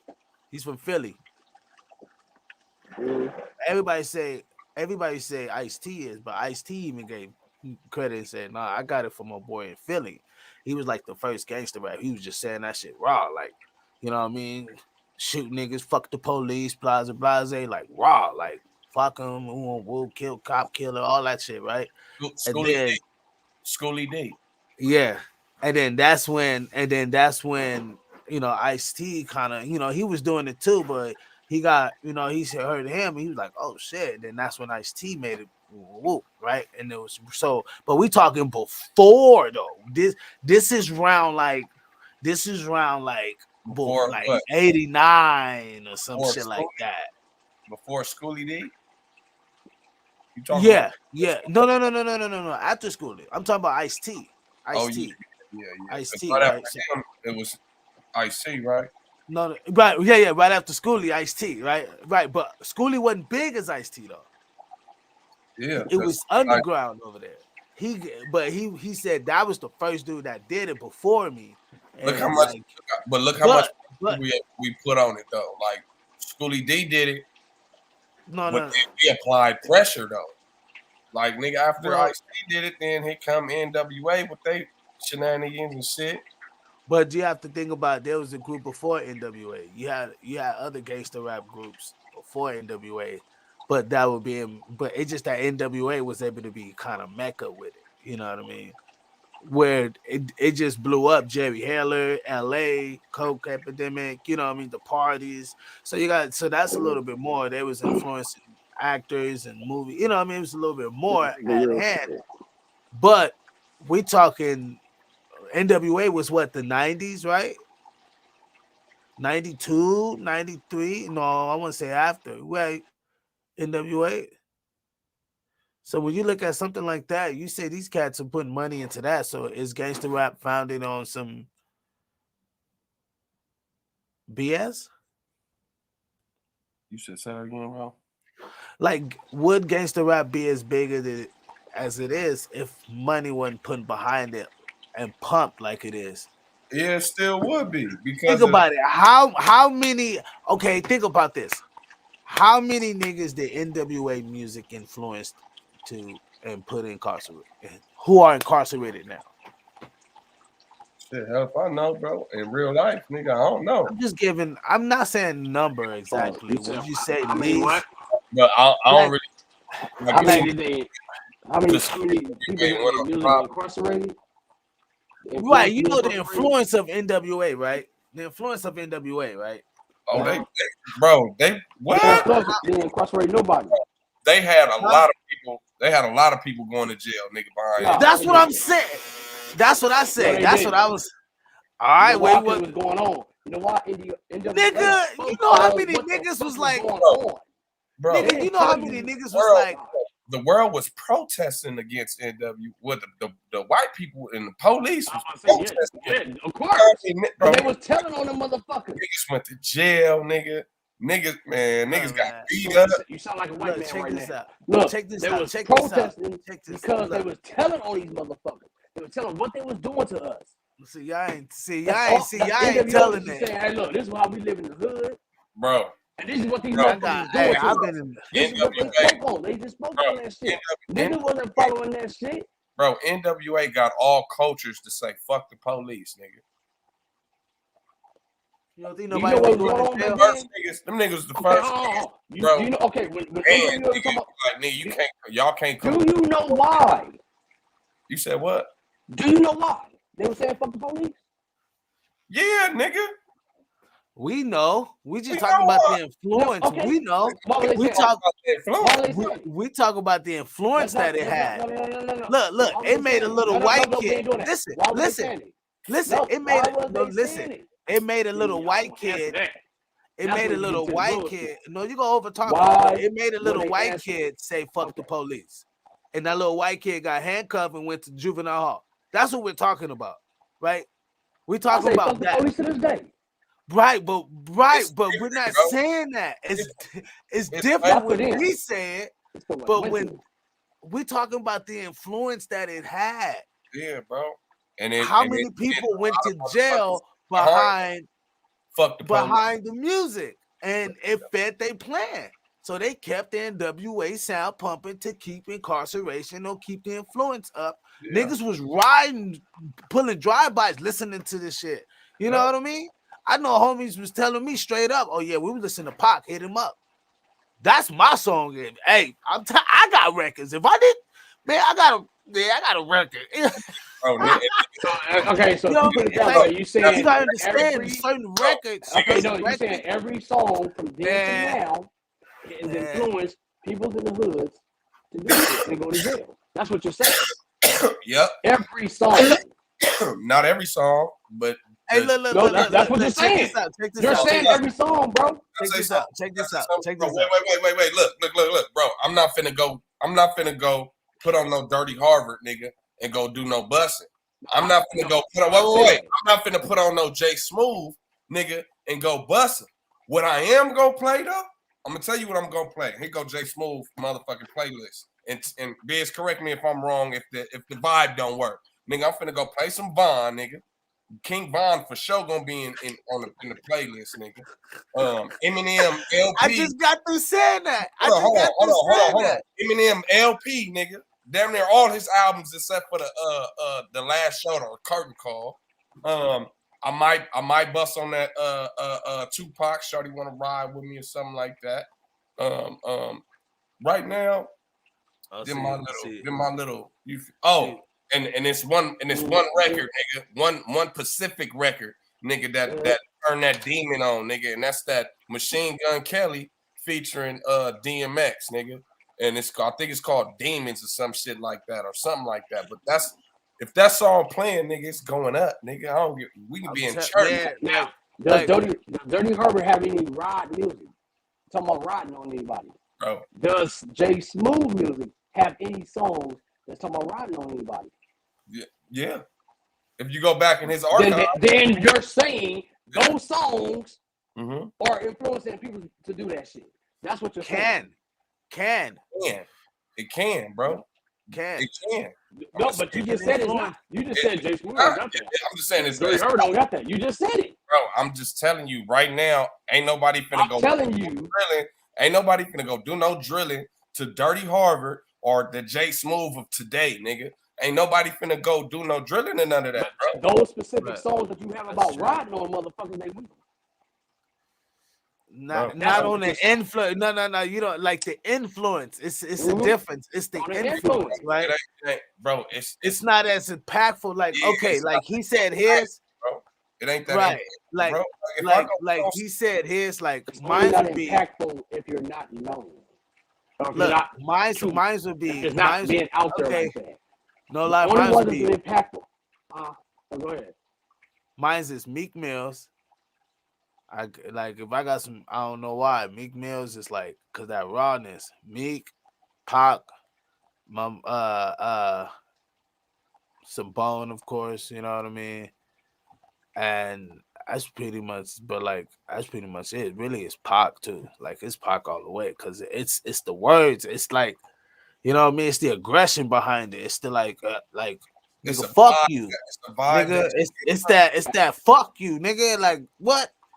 You wanna know what I'm right on? You know what I mean? Like silence, nigga. I'm glad you will. Blunt and I silence. will be banging. I'll Give me be some banging. weed and nothing playing. Nigga, we go shit. That was real rotten. I'm gonna smoke a blunt. I'm like, I'm not gonna ride. I might ride up on you playing some 6ix9ine, nigga, just to throw your ass off, nigga. I never said that one. But I think it has influenced. So that was the question was. Walter, you saying no, it has not influenced. Gangsta rap has not influenced cats going to prison. And we're saying, I'm saying it has. It still is. It's still doing that shit to this day. Look at Young Thug and Gunna. Nigga, the judge check lyrics in court. He read his lyrics in court. Oh my God. Did you hear that shit? Oh, nigga, they read his lyrics in the fucking court. I was like, what the fuck? But then, and at the same time, I didn't know he was saying all of that. And at the same time, though, what I feel what you're saying, though. I really feel on what you were saying earlier. Like, nigga, I don't feel like I think you were saying something to this nature, but I feel like niggas shouldn't judge niggas based off of their music. On my mama, don't judge the nigga off of his music. Judge the man. Like, don't judge. Right. Exactly. But see, what if the man is? But what if the man is not? the man is unknown that he's a part of an agenda? Like, you mean to tell me Future can't put out other music? He's been putting out the same type of records for the past 5 years. You know what I mean? Hell yeah, I was waiting for like a question like that. So Biz, let me tell you, bro. Yes, it's on some puppetry shit because it's like, hey, bro, you sound like this. This is what's making money. So you need to sound like, especially when you sign under a label, you know, Biz, nigga, you gotta sound like this forever, nigga. Or you don't get that paycheck. Cause or you ain't gonna get that paycheck, nigga. What if it's deeper? What if it goes deeper, right? What if it goes deeper? Check this out. Mm-hmm. What if it goes deeper in the sense to where, like, they say, you like, yeah, I want to do some other music and I want to do some blah blah blah. You like, and they're like, oh, okay, cool. They're like, okay, cool. No. Check. They're like, okay, cool, right? But you going through a battle with child support and all this other shit. Woo. So the labels on the other side, they got somebody on the other side doing something with the court system. You know what I mean? Fucking with you over there, put you in a bind to where now it's like, you like, fuck it. Let me just do these records to make this money because I got all these motherfuckers on my. You get what I mean? Like you never. It's deep. Yeah, they could fuck with a nigga like they do. It's scandalous, but that's fucked up. But yeah, if they do play with a nigga like, I want to say nigga, people. If they play with people like this in all of the industry, if they play with people like that, which I think is facts, that's messed up. And again, if it's to keep the agenda going, bro. We talking, bro. You brought in your last few singles or your last few albums brought in, nigga, billions of fucking dollars, right? Tons of motherfuckers got paid. Now you want to switch up and do some other shit, right? But it's feeding this agenda, right? Niggas is making money over here. Niggas is making money over here. Niggas is making money over here. You know what's gonna happen? Look, remember your favorite artist wanted to do a Death Row East, and what happened? They wanted to party in Vegas and didn't make it to the after party. Or even this. Check this out. Even Biggie. I ended up finding some shit out. Like Biggie was about to get moving. He was about to go do his own shit. That's because how big they was. Look what happened. No, bro. You gotta no. Walk. I'm with you, Biz. Look, and peep this out, Biz. Did he make it to the after hours? Pac didn't make it to the after hours, nigga. Biggie didn't make it to the after hours. And they both wanted to, God bless you, they both wanted to skedaddle. Right. God bless you. Thank you. No, you're right. That's facts. It's deeper than what it looks because you're feeding an agenda. Oh, it's deeper. It's like, how you gonna stop this money? You got this nigga doing it, that nigga, that nigga, right? And we talking black people bring in what was it? It was $1.7 trillion. I saw last time. That was like maybe 6 months ago. I'll look it up right now. But it was like over $1 trillion, which make us top 5, one of the richest ethnic group on the planet. Mm-hmm. And we're the fucking poorest. The setup, look, Carmen said the setup is real. I'm telling you, the setup is real. Real life. Like it's real life. Like we're actually walking this shit in real. Niggas like really shocked at the fact on who's the if your name is that big, top tier. Of course that's gonna happen. Because how big they are. Like niggas because their name is that big, that's what's going on with them. He's static. But others, they just sell them. They just get rid of them. You know what I'm saying? Like the homie, yes. The homie Spitfire. Okay, shout out to Spitfire. The homie Spitfire was signed to Interscope, right? Cold ass rapper, right? Look, Walt, he wanted to do his own. Boom. Okay. Like I said, the homie Spitfire was signed to Interscope. Right? He wanted to do his own shit. He wasn't trying to do what they wanted him to do. You know what they did to him? That static is real bad. Can you hear me? Yes, but it's static. I thought it was your earpiece, but it's static. Every time you talk.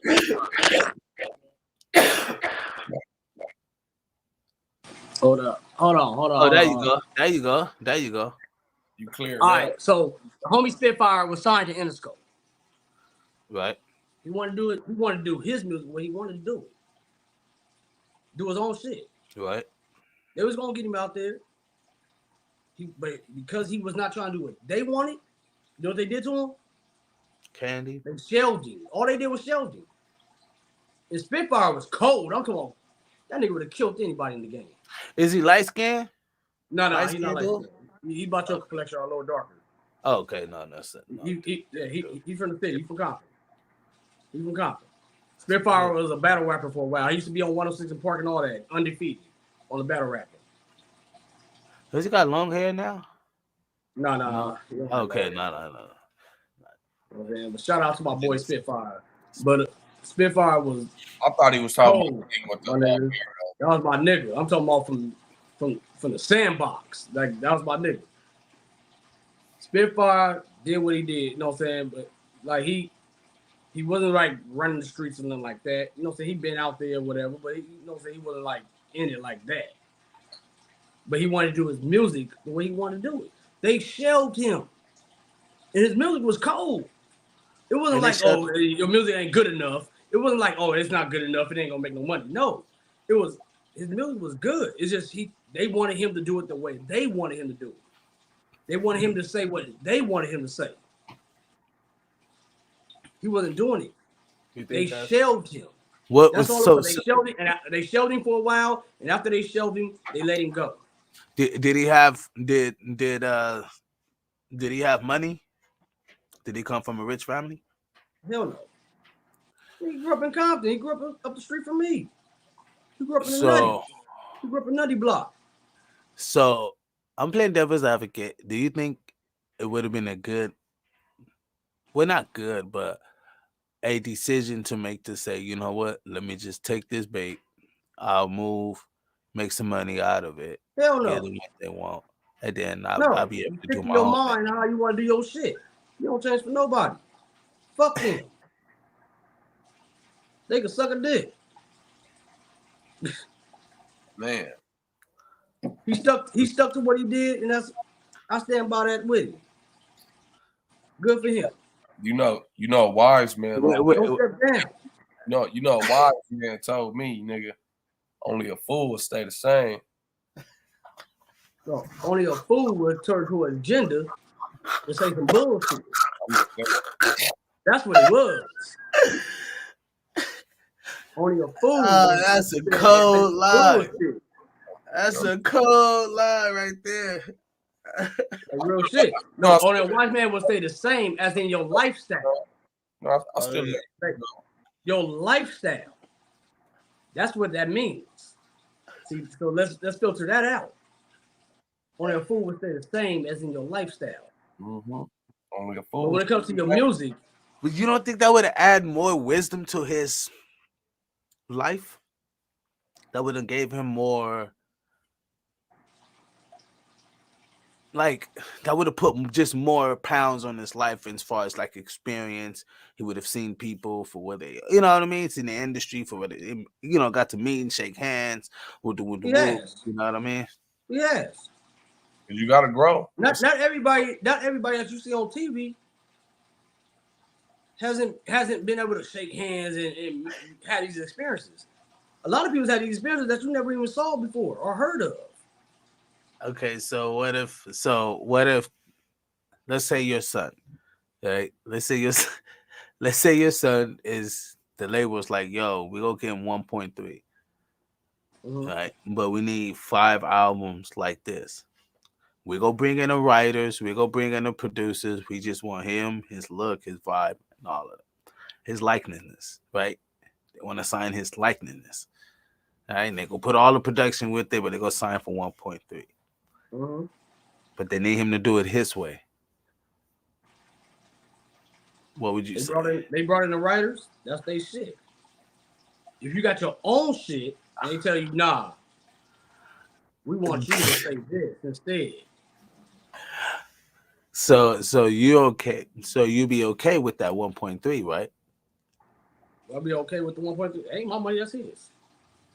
So would you advise? Would okay you? with? What he said, Dad, you gonna be my advisor and my manager. Would you, is this okay to do? I would advise him, if those are your lyrics, don't let nobody change your lyrics, your feelings. That's what I would advise. Don't let nobody change your lyrics, your feelings.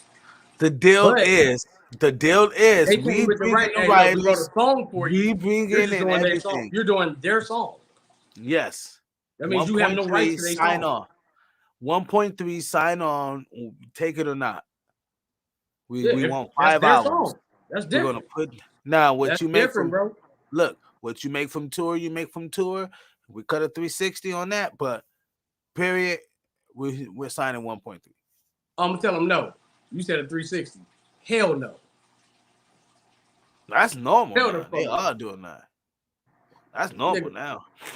And you be slipping on the couch like Q-Tip did when he was younger. With 1.3? With 1.3 million? You ain't getting the 1.3. It's a 360, bro. You like, come on, man. No, they signed it. That's in the game. No, that's your ad. No, your advance is the 1.3. That's your advance. Your advance is 1. They paying you up front.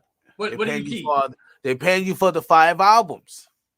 We want 5 albums. What do you keep? Paying you for. Let's speak the truth. What do you keep? You know it's a loan. No. Let's say you buy a Bentley. Do you keep that Bentley? You know it's a loan. You know coming from. We know that. Thank you. So you wouldn't take it? Why would the fuck I'm gonna take something that you gonna take back? It's not they're gonna take it back, but they're gonna do the work to pump it out there. They're gonna make money off of it. Back. Bro, they're gonna make money off of it. If they sign it, listen. What if they don't? Listen. If they're signing for 1.3, they're gonna make money off of it. You muted, Smooth. I would hope they invest into some shit. Bro, they're not gonna sign for 1.3. Look how people invested in. And motherfuckers got their houses and their cars repoed. Let's speak on all that. Look, let's be realistic. Let's speak on all of it. Look how many of these motherfuckers got their houses and their cars repoed. You're right. They didn't do that well. You're right, but what I'm telling you is, we already know that if somebody's putting 1.3 million into your shit, they are gonna make their money off of you. Nobody's gonna put 1.3. That's a big of a risk. Like, hey, I'm gonna wait. Listen. A wise man once said, "All money ain't good money." You might want to learn that. I'm just saying, it's not always bad to like you ready to bend over for it. It's not always. It's you're looking at it wrong in the sense of like, you know what I mean, like, no, you shouldn't do it. And I'm like, well, if they're gonna listen, if they're gonna do the work, if they're gonna put they just, hey, look, here's just 1.3. This is yours. Blase. We're gonna make our money off of it anyway. It doesn't matter. That 1.3, they're gonna make 10 million off of it, so it doesn't matter because they're gonna have your ass performing like a motherfucker. Why? Because they're getting 5 albums out of you, which is work like a motherfucker. Why does most artists want to be independent now? Because now they have a name and now they know how to make money. Wait. Which that is false because no artist wants to do it independent because the independent world is too fucking hard and you're gonna need somebody to be up there to like, come on. That's just facts. No artists want to be independent. Oh, my Lord. Bro, no, that whole independent shit bullshit. All these motherfuckers end up doing a deal with somebody. Facts. Every single one. I don't give a fuck how big they get. I thought motherfucking Tech 9 wasn't gonna do it. And he was the biggest one. You know it's deeper than that. So E40 didn't do it. Is what you're saying? It's deeper than that. But E40 had a major. But you gotta understand, E40 had a major. He started major. Thank you with the major. That's how he got his name up, bro.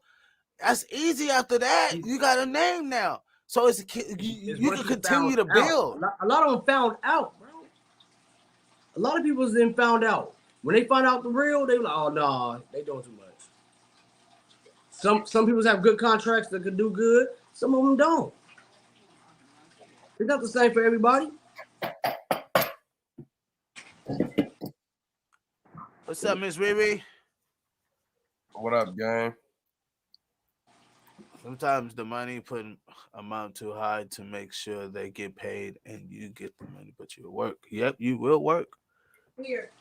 But that's what I'm saying. She said, and that's too low, and you giving more if you don't read that fine print. Facts. You know what I mean? But if you ain't got to work for it and they putting the money up and they go doing whoop, you just got to get up and, hey, they'll tell you, hey, it's my schedule. Cool. Let's go. You got paid 1.4 for 5 albums to do this shit. You know what I mean? And then you'll make, what is it? You'll make 25% off your shows and shit like that. Live Nation is booking stadium tours, right? So 20%, like you gotta think. Yachty, what was his name? Uzi Vert was getting that.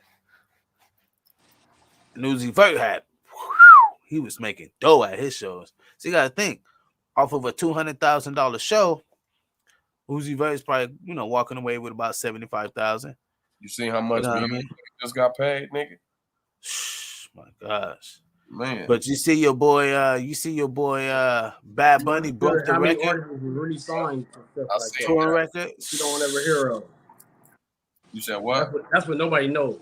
What you say? If you actually knew how many artists was literally signed to these type of deals, but you never heard of. Yeah, you don't know that. To 360. Yeah, it's a lot of them.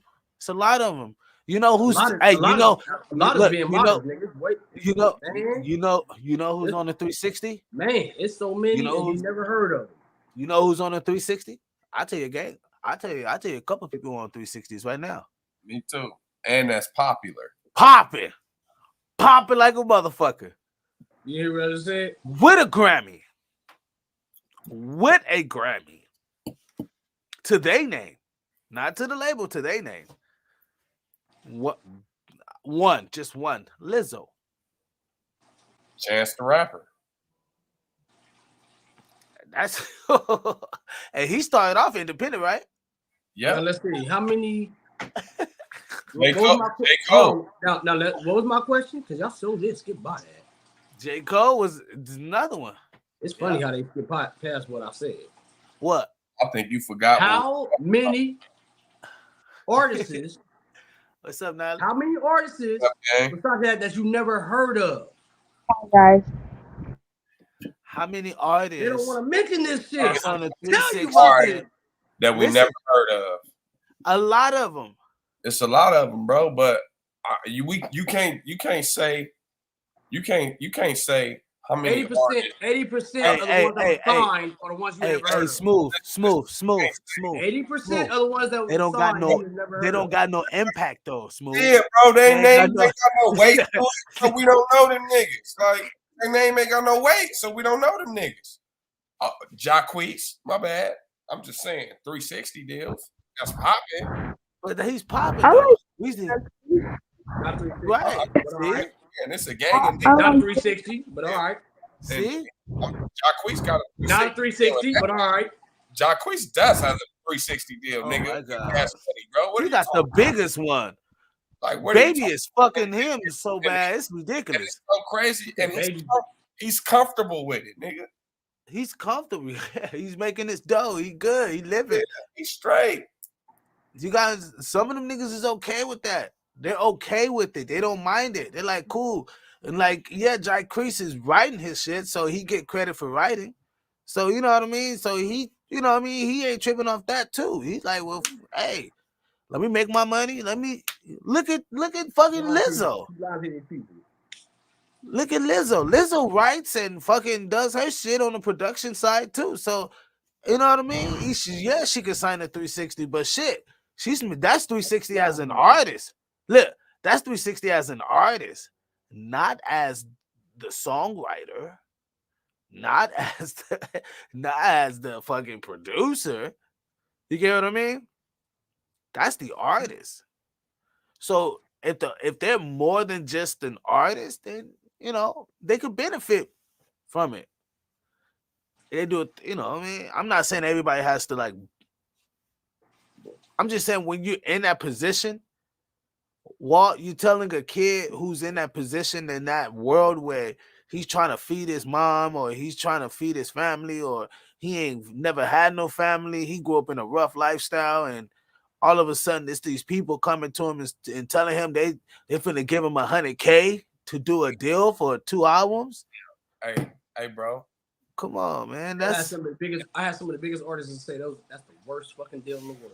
Hey, I can tell you. What are you gonna say that to a fucking kid who's fucking like fucking 17? Bro, you can't look. Hey, who's struggling? For the viewers that's gonna watch it, for the kids that's gonna tune in later on. Look, if you get a 360, go do what you can with it. Do what you can with it. If you can squeeze some shit out of it, make it happen for you and yours. Period. So, Walt, you know who's the biggest artist in the 360? Do what they told. Right, what you told is what you're saying. Okay, well, Jay-Z is in a 360 deal and been in one for the past 10 years, nigga. Google it. Stop that lie. Google it, nigga. Okay. Your phone work just like mine, nigga. Google his own label. Yeah. It's deeper than rap, nigga. On my mama. I'm just saying, if you can make shit happen and wiggle shit around, come on, bro. Niggas is too dumb because niggas get up and be like, oh, I got to eat nigga. So, yeah, let's just take this and go. Like if all you're doing is rapping or singing, all that 360 deal, it's not a good thing to do. Yeah, no, that's why I said in the beginning of this conversation, I hope a nigga invest into some shit. You gotta be doing a lot more than that. That's why I say, like, you gotta be doing a whole lot more than just I'm gonna be just sitting here singing or rapping. You gotta be writing. You gonna have to start doing productions with your shit. That's what I was saying. That's what I was saying. That's what I said. Like, cool, if you know how to like do this or do something other, but do more. Right, but you gotta understand when the artist, right? But look, you telling a young rapper who already writes in the studio, right? He's already rapping, right, with his mouth, right? He's freestyling, right? So he's writing the songs himself, so he's gonna get credit for the writing. They bring in a producer and sign the artist. They don't sign the guy; they sign the artist, right? And that artist is the one that's putting lyrics over that, where somebody's writing that. So happened that the guy is writing that. Who's the artist? Right? So, but they do a 360 deal with the product. That's what I'm saying. The product is what they do a 360 deal with. That's the music. Look at most of these songs. Most artists ain't even writing their own songs no more. Well, because I mean, I've heard Ariana Grande used to write her songs, but now she can't because her schedule is so crazy. So she have 7th Street to write her songs and shit like that. So I get it, you know what I mean? Well, I'm telling you, man, you'd be surprised of how many artists is because they put in the music in movies, they put in the music in other places on fucking Super Bowl weekends and shit. They put in the music in commercials and they teaming up with fucking Pepsi and all that shit. So your music is not just going to be in one place. When they say the 360 deal, they talking about spreading it all across the realm. So they're like, look, if we're going to go out, push it. Go ahead. I was just going to say they're going to open up doors that a nigga ain't going to be able to open up. Like, period. Simple said. Yep. It's going to be harder, nigga. You going to make it. You for sure going to get there. But it's gonna take you a lot motherfucking longer, nigga. As soon as you get that engine behind you, it's over with. You just gotta think smart. Yep, on my mama, Jay-Z. 10 years, 360. I'm telling you, some folks still write, but hiring people to keep expanding. Yeah, I'm telling you, it happens, man. When she start making money, man, it's like it's just more money at hand. You know what I mean? One record could be $1 billion. So it's just like now when people make money, you know, when you a millionaire, when you already got money coming in, you kind of like it just you just teaming up with good people to all of a sudden that becomes a hit and that becomes a hit and that becomes a hit. But the influence is what we're talking about. The whole main of this whole big old, you know what I mean, 2-hour podcast was the influence of gangster rap. People, if you just now tuning in, you can hit that link to join the conversation. But the gangster has the influence is what we're talking about. Whether you're getting it 360 or not, it's the influence. And I was really kind of hitting on Walt. It's like, well, if your son had to do gangster rap and influence people, but got paid this money to put off this influence and incarcerated more young kids because they're influenced by his music, would you still take the deal? Whether we like it or not, he said, well, my son is a grown-ass man, and he's probably going to do it without me. He's right. Hell yeah. You know what I mean? Yeah. That is when if a nigga be like, nah, like, oh, my mama had this conversation, bro. Like, nigga, it's been a minute, but I had this conversation before, nigga. But a matter of fact, shout out to my nigga Young Rob, because I had this conversation with bro, Rob the poet. Bro was on some shit like, nigga, on that selling your soul type of shit and breaking down a little bit of that. And that's like on some conscious type of shit. Like, nigga, would you give a fuck or care if a nigga going shooting up some shit listening to your music? If you care, then nigga, shit, nigga, them niggas going, like, all right, see you later. Bye. Let's get the next nigga up in here. Oh, do you give a fuck if some motherfuckers shoot up some shit and listen to your music? Hell no. That ain't got shit to do with me. They gotta deal with the parents of that household gotta deal with that. Or niggas gotta deal with that. That ain't got shit to do with me. They gonna tell that nigga, what's up, cuzzo? They gonna tell that nigga like, oh, yeah, we can make some money with him. Hey, put this string on him. Put these strings on him. And put this battery in his back. Since he don't care, I'm my mama. Yep. Even though I know Walt Keys would be like, well, you know what I mean, I can't tell my son, you know, when they're a grown kid, you can't tell them what to do in the sense to where they can be able to sign a contract themselves. But if you know, like, I could see Walt saying, like, nigga, you ain't that lifestyle though, right? And they're gonna pay you 1.3 to put off that lifestyle. Walt gonna be looking at more of his safety. Like, bro, these niggas gonna be trying to, you know, they gonna test you, right? Because that's a whole nother aspect of it. But then again, I'm looking at the influence of the multitude of kids or people who's going to be influenced by his music, which are going to be millions because they got billions of dollars to promote to millions of people. So yeah, I might be worried about 1 or 2 niggas trying to test me, but I got 100,000 kids that's like riding out to the music I'm listening to, fucking up shit type shit. Right. Look what they did to my boy Lil Durk. I ain't got nothing about nobody testing me. It's me who have to go after the niggas that testing him. Yeah, I'm not talking to right. That's what I'm talking about. But what I'm saying, I ain't trying to go after nobody. Because I don't want that nigga living off my name. No, I'm just saying, he's saying like, look at Lil Durk, bro. All his music is drill music. Every single last one of them. Nigga, you think they gonna pay him some bread, nigga, to do some love shit or do some vibe shit, nigga? Hell no, nigga. He influencing these little niggas to go out here and poof some shit. But he got a few songs that's some love shit though. Nigga, bro, listen to them lyrics, bro. I have. All right. And Lil Durk has a few love songs. Evidently, you haven't heard them. Still listen to them. Still listen to them lyrics, bro. I have. All right. And when he, so evidently, you have not listened to all his songs. Okay. So what love songs he got? Tell me. Got a few of them. Oh, let me pull them up for you. Mm-hmm. Because he's trying to say it's still drill. He talking about I'm doing some shit. No, there's a few of them that he did not. Right, but he's saying the lyric format. Like if you listen to the lyrical format is still in that twang. And what it is the influence. Now, he may not be telling these, these little suburban kids or whoever's listening to his music outside of his realm. He's not telling them to go out, but by him having that influence on them, they're more triggered to do things.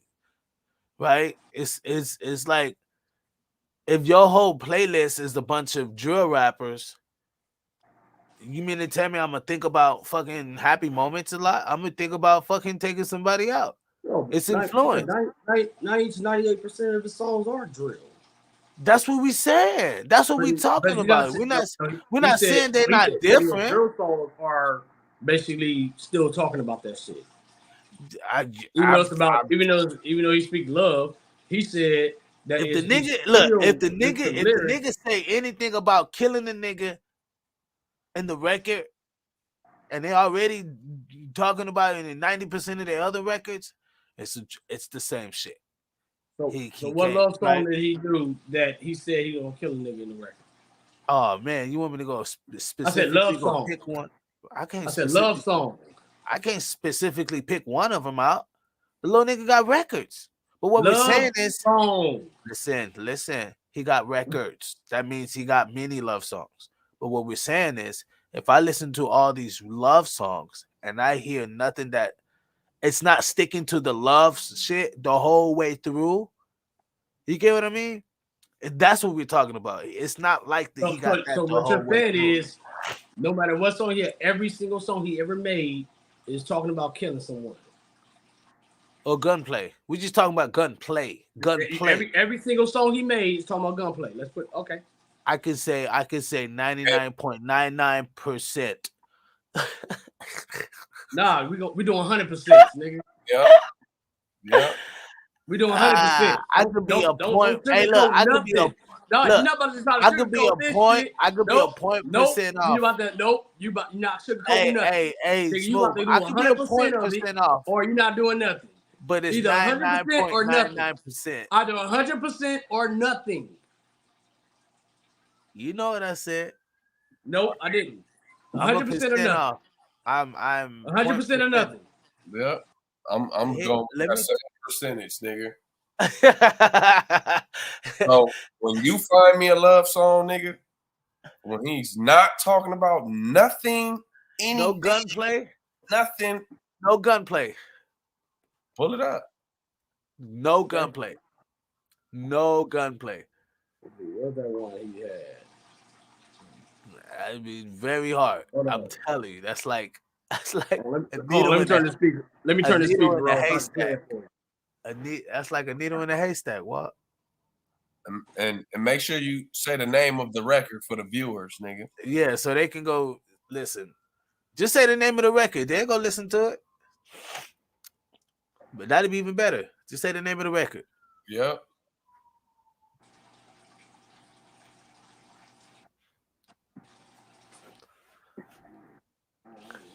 Cause I know damn well you got me not playing. You got me. I know it. God damn, man, that shit ain't like that. You feel me? Hey, that nigga, that ain't he ain't that experienced. I know.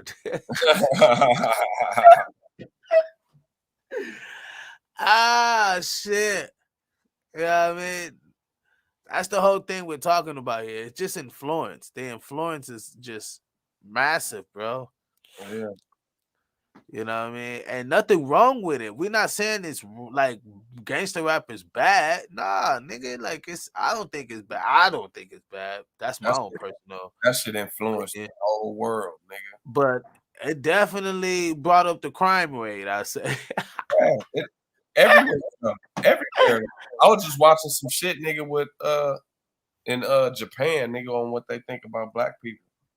And it's crazy on how damn near all of them nigga think that we on some gangster shit. Nigga, and they just all just obsessed with it that we can dance and rap and shit like that, and our skin tone is lovely. That's that's what niggas be saying out there, But yeah, bro. Bro tripping. He's still trying to find he's trying to find a video. Walk over there reading lyrics and shit. He trying to scan through every song of Dirk's. So I'm gonna put the question here, so just so everybody who's tuning in can see what the question of the night Nah, is. nigga, I'm trying to connect my shit to the speaker, nigga. It's okay that you don't really listen, but it's okay. It's okay. Nigga heard 3 songs and said, I know that nigga. Nah, bro. I'm a Dirk fan. That's I'm just saying. I fuck with Dirk.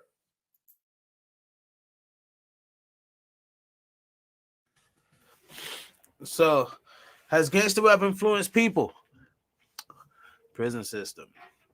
Reason why I put the question mark on prison system is because it has a lot to do with gangster rap. That's what I was exposing today with this letter. I don't know if you know about this letter, Smooth. You know about the letter that went out on gangster rap? Oh, bro, I played a little bit of the show. People, I gave a real detail, but I played the main meat of the potatoes right here. Let me bring it up. Here it is. I think he was the owner of the residence, but that was never confirmed. He briefly praised all of us for the success we had achieved in our industries and congratulated us for being selected as a part. We joked about the theme of... So I'm going to play it from just, while I go grab some coffee. Stay warm. Said they're afraid of us. Gangsta rap goes hard, but doesn't have to be facts. Doesn't have to take a soul, right? Like Pac had records that didn't have gunplay in it, that was even conscious records. You get what I mean? He even had love records that didn't have gunplay in it. You get what I mean? Like, when we say it like that, then yeah, I can see how it could be half and half. But I'm gonna show people. I'm just showing Jay Smooth. If you've seen this already, people, just giving a recap with Jay Smooth right quick and Walt Keys. So they're reading this article that this guy had did inside of Reported, and here we go. Direction. Rap music's new direction. Yeah. Little did I know we would be asked to participate in between the late 80s and early 90s. I was what you may call a decision maker with one of the more established companies in the music industry. I came to Europe in the early 80s and quickly established myself in the business. The industry was different back then, since technology and media weren't accessible to people like that, like they are today. The industry had more control over the public and had the means to influence them any way it wanted. Right. This may explain why in early 1991, I was invited to attend a closed-door meeting with a small group of business insiders to discuss rap music's new direction. Rap music's new direction. Yeah. Little did I know we would be asked to participate in one of the most unethical and destructive business practices ever seen. Crazy. So this was the meeting. The meeting was held at a private residence on the outskirts of Los Angeles. I remember about 25 to 30 people were being there. Right. Most of them familiar faces. Speaking of those I knew, we joked about the theme of the meeting, as many of us did not care for rap and failed to see the purpose of being invited to a private meeting to discuss the future of hip hop. Talk to him. Among the attendees was a small group of unfamiliar faces who stayed to themselves and made no attempt to socialize beyond their circle. Based on their behavior and formal appearances, they didn't seem to be from our industry. Our casual chatter was interrupted when we were asked to sign a confidentiality agreement preventing us from publicly discussing the information presented during the meeting. Needless to say, this intrigued, in some cases, disturbed many of us. The agreement was only a page long, but very clear on matters and consequences, which stated that violating the terms would result in job termination immediately. We asked several people what this meeting was about and the reason for such secrecy, but could not find anyone who had the answers for us. A few people refused to sign and walked out. Nobody stopped them. I was tempted to follow, but curiosity got the best of me. That's right. A man who was part of the unfamiliar group collected all the agreements from us. So now it's going to get to the good part because the meeting about to start. Talk to him, Jay. It says, quickly after the meeting began, hold on one second. Get your popcorn, y'all. Popcorn, get your pistols. No, for real though. Quickly after this meeting began, one of the industry colleagues, who shall remain nameless like everybody else, thanked us for attending. He then gave the floor to a man who only introduced himself by first name and gave no other details about his personal background. I think he was the owner of the residence, but that was never confirmed. He briefly praised all of us for the success we had achieved in our industries and congratulated us for being selected as part of this small group of decision makers. At this point, I began to feel slightly uncomfortable in the strangeness of this gathering. The subject quickly changed as the speaker went on to tell us that the respective companies we represented had invested in a very profitable industry, which could become even more rewarding with our active involvement. Damn. He explained that the companies we worked for had invested millions into the building of privately owned prisons, and that our positions of influence in the music industry would actually impact the profitability of these investments. Then he says, I remember many of us in the group immediately looking at each other in awe and confusion. At the same time, I didn't know what a private prison was, but I wasn't the only one. Sure enough, someone asked what these prisons were and what any of this had to do with music. We were told that these prisons were built by privately owned companies who received funding from the government based on the number of inmates. The more inmates, the more the government would pay these prisons. It was also made clear to us that since these prisons are privately owned, as they become publicly traded, we'd be able to buy shares. Most of us were taken back by this. Again, a couple of people asked what this had to do with us. At this point, my industry colleague who had first opened the meeting took the floor again and answered our questions. He told us that since our employees had become silent investors in this prison business, it was now in their interest to make sure that these prisons remain filled. Our job would be to help make this happen by making music which promote criminal behavior, rap being the music of choice. He assured us that this would be a great situation for us because rap music was becoming an increasingly profitable market for our companies, and as employees, we'd also be able to buy stocks in these prisons. Immediately, silence came over the room. You could have heard a pin drop. I remember looking around to make sure I wasn't dreaming and saw half of the people with dropped jaws. My day was interrupted when someone shouted, "Is this a fucking joke?" At this point, things became chaotic. Two of the men who were part of the unfamiliar group grabbed the man who shouted and attempted to remove him from the house. A few of us, myself included, tried to intervene. One of them pulled out a gun, and we all backed up. They separated us from the crowd, and all four of us was escorted outside. My industry colleague who opened up the meeting earlier hurried out to meet us and reminded us that we had signed an agreement and would suffer the consequences of speaking out about this publicly or even those who attended the meeting. Damn. I asked him. So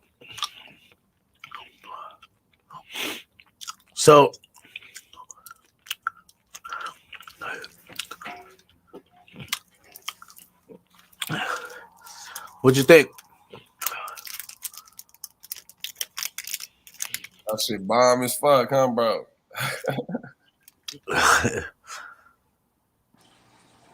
That motherfucker said in the commercial. He spoke on that and read that like a few years ago. We did. That was my first time hearing it. Yeah, he spoke about it a while ago. I don't know if that's the same interview though. You know what I'm saying? He might have did it again. I'm not sure. But I do remember him doing that a few years ago. That sounds like spooky and shit. That was an executive that he was reading that wrote that. He was reading about this executive that was in the music industry. They did a couple of things, and he was just like, "What the fuck?" There's a time. No, I was talking about Biz, boy. Oh no! I was answering Biz. I wasn't speaking what you were I'm talking talking about when I said in the Oh, yeah, okay. his ass. So I heard that too. Remember, Walt, remember a long time ago, Walt? He had me zoom, nigga. I'm sitting here listening to Bone. I'm picturing everything in Nigga life. said, "Am I high, nigga?" Like everything, nigga. I'm picturing everything Bone saying in the head, nigga. Here comes this nigga Biz.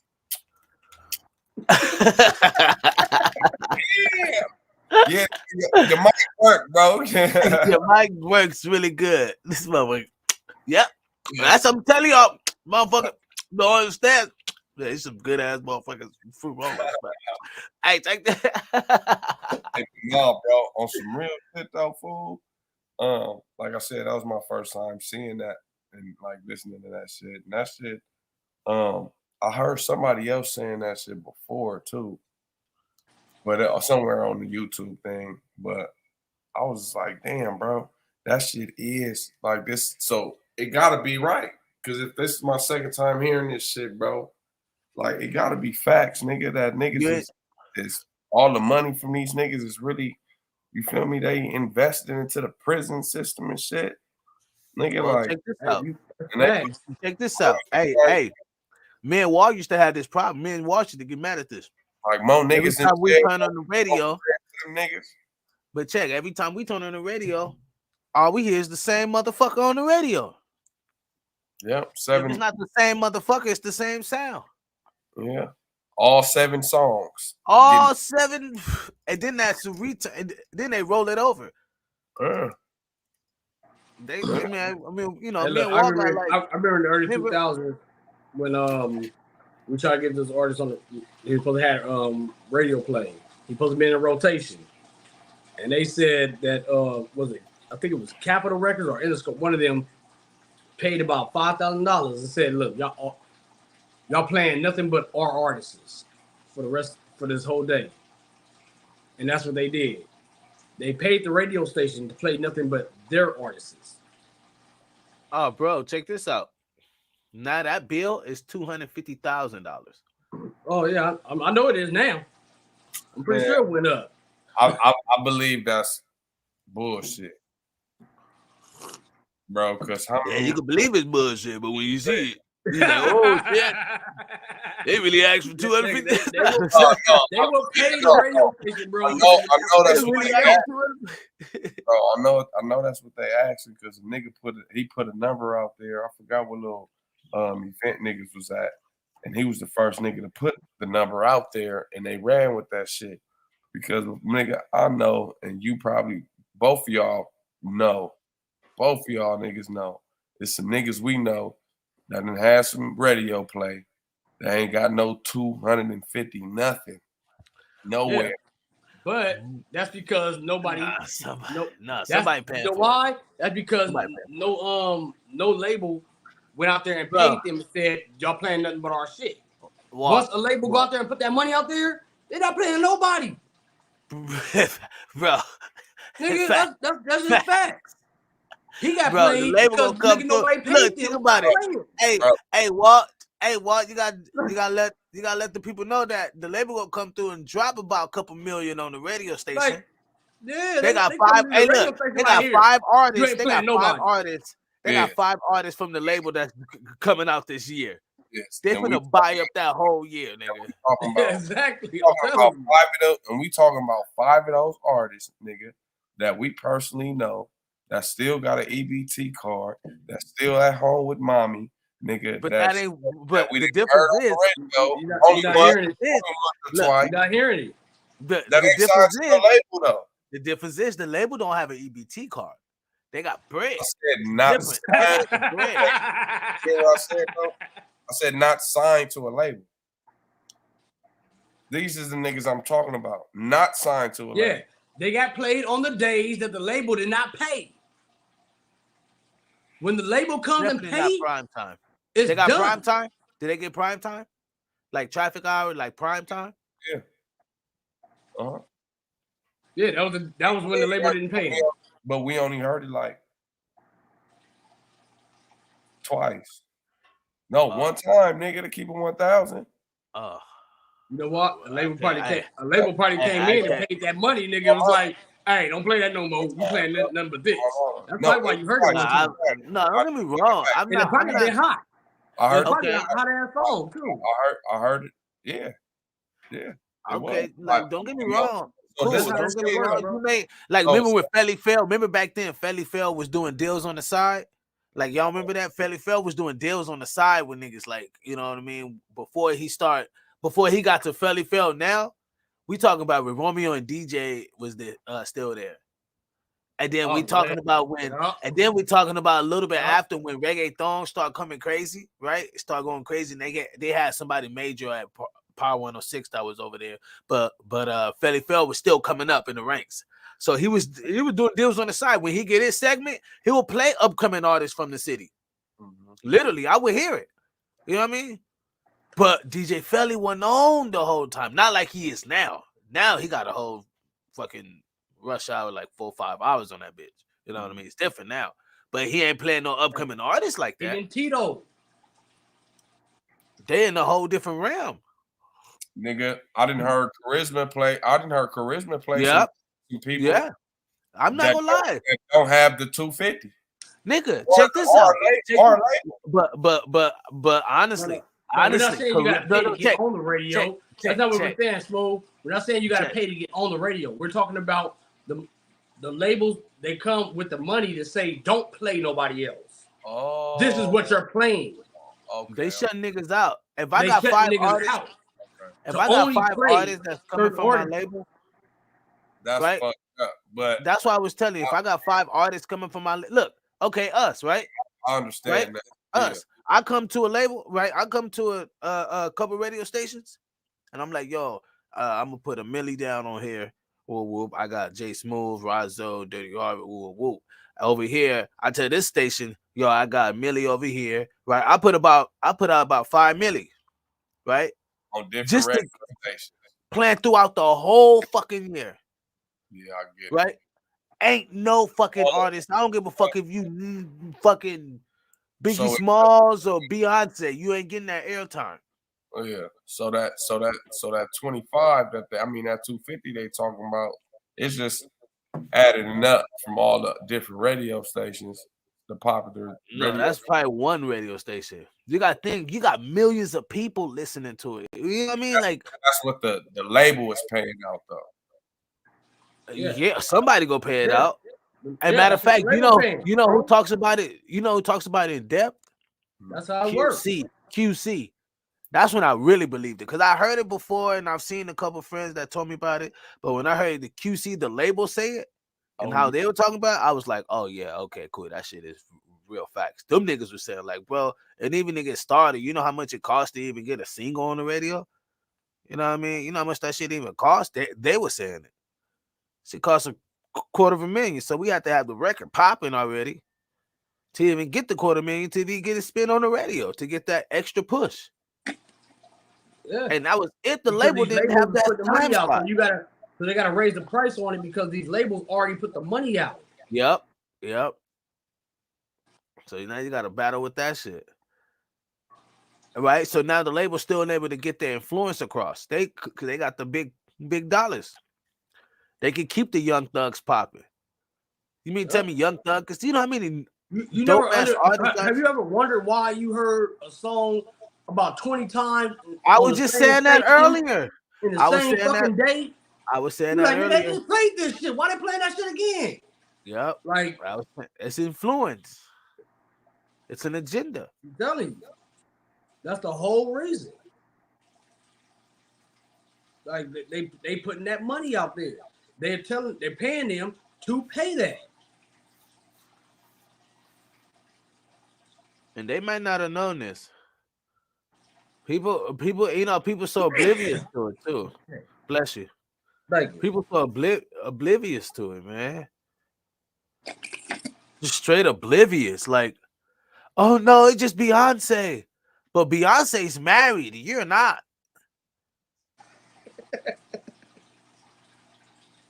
Why you gotta say it like that? Because she wants you to come to her concert every time she's in town. Beyonce's feeding her family. She get paid to do that. For you, it's entertainment. But is your life set up in the like? Come on, and you're influenced. Like there's a lot of people who is influenced by that. That's facts. I don't give a fuck, bro. I'm telling you, bro. I was at the Barclay in New York, Brooklyn, bro. In Brooklyn, New York, at the Barclay, nigga. I'm out there. I walk over to the Starbucks. There's a Starbucks right at the Barclay, right in the entrance, right. You know what I mean? Motherfuckers was coming out like, yeah, I paid for B tickets, right? Beyonce, I paid for Beyonce tickets, woo, woo, right? A little gay dude walked out, on the phone and shit, and Riri said downtown Brooklyn, yep, and he was like, I paid $3,000 for these tickets, girl, you better come with me, blah blah blah blah. Tickets was $3,000 a piece.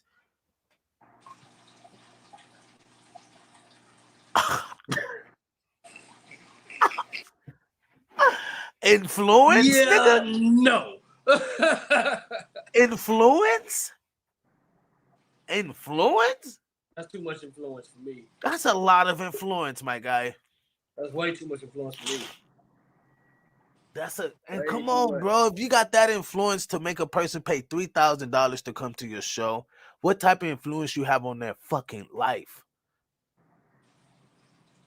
Where they can save a percent, close to 5% of their income just to go to your fucking show in 1 year.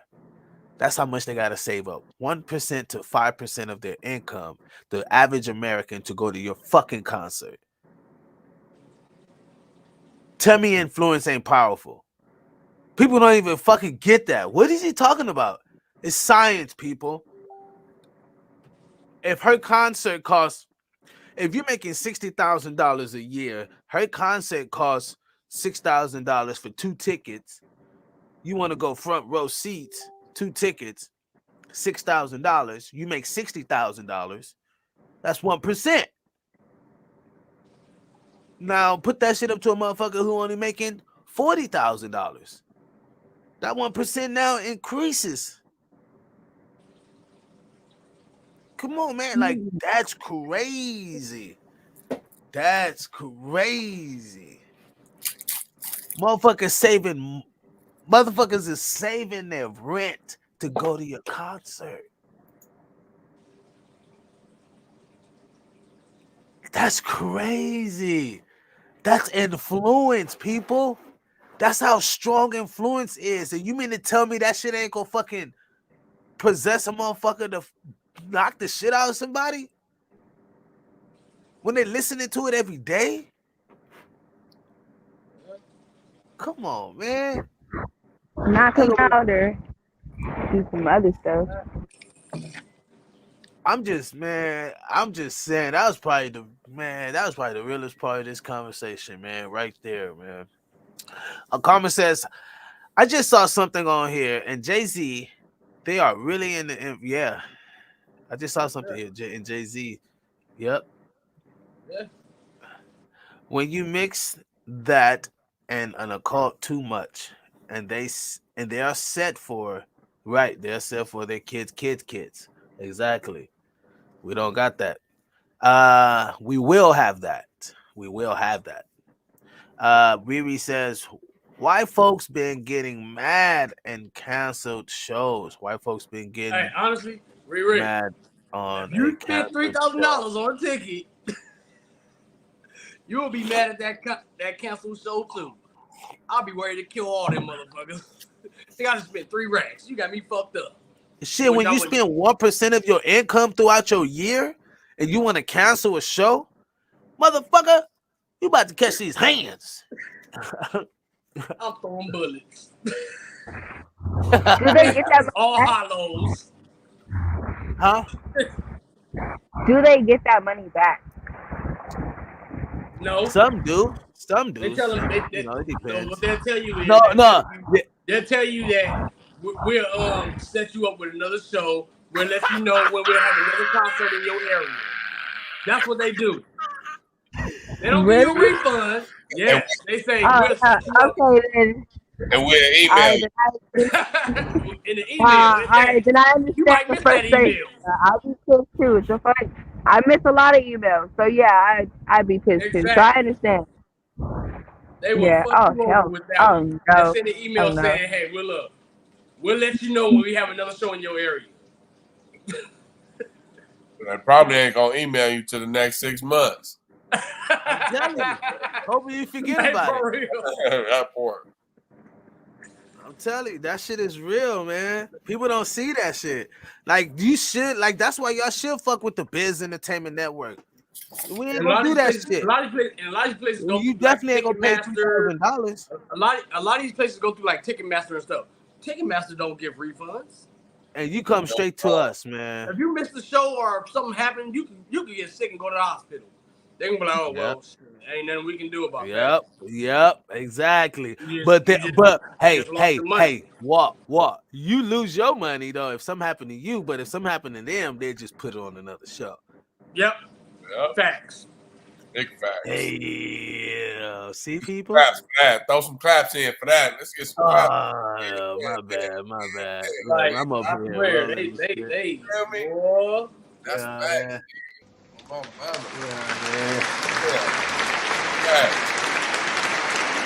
You can't make it, you just lost your money. There ain't no refund. Cold world, nigga. Cold world. Facts. Hey, we should all go to Ghana. Oh, hell no. Thank you. Cause I sure was about to say that. They'll pay us a bag, nigga. Oh, you talking about that level? Okay, that's different. Yeah, then I'm talking about some music shit. They'll pay us a bag to come over there. Hell yeah. You thought you were talking about just going to be going. Oh hell no, nigga. I would have said, nigga, let's go to Miami or something, nigga.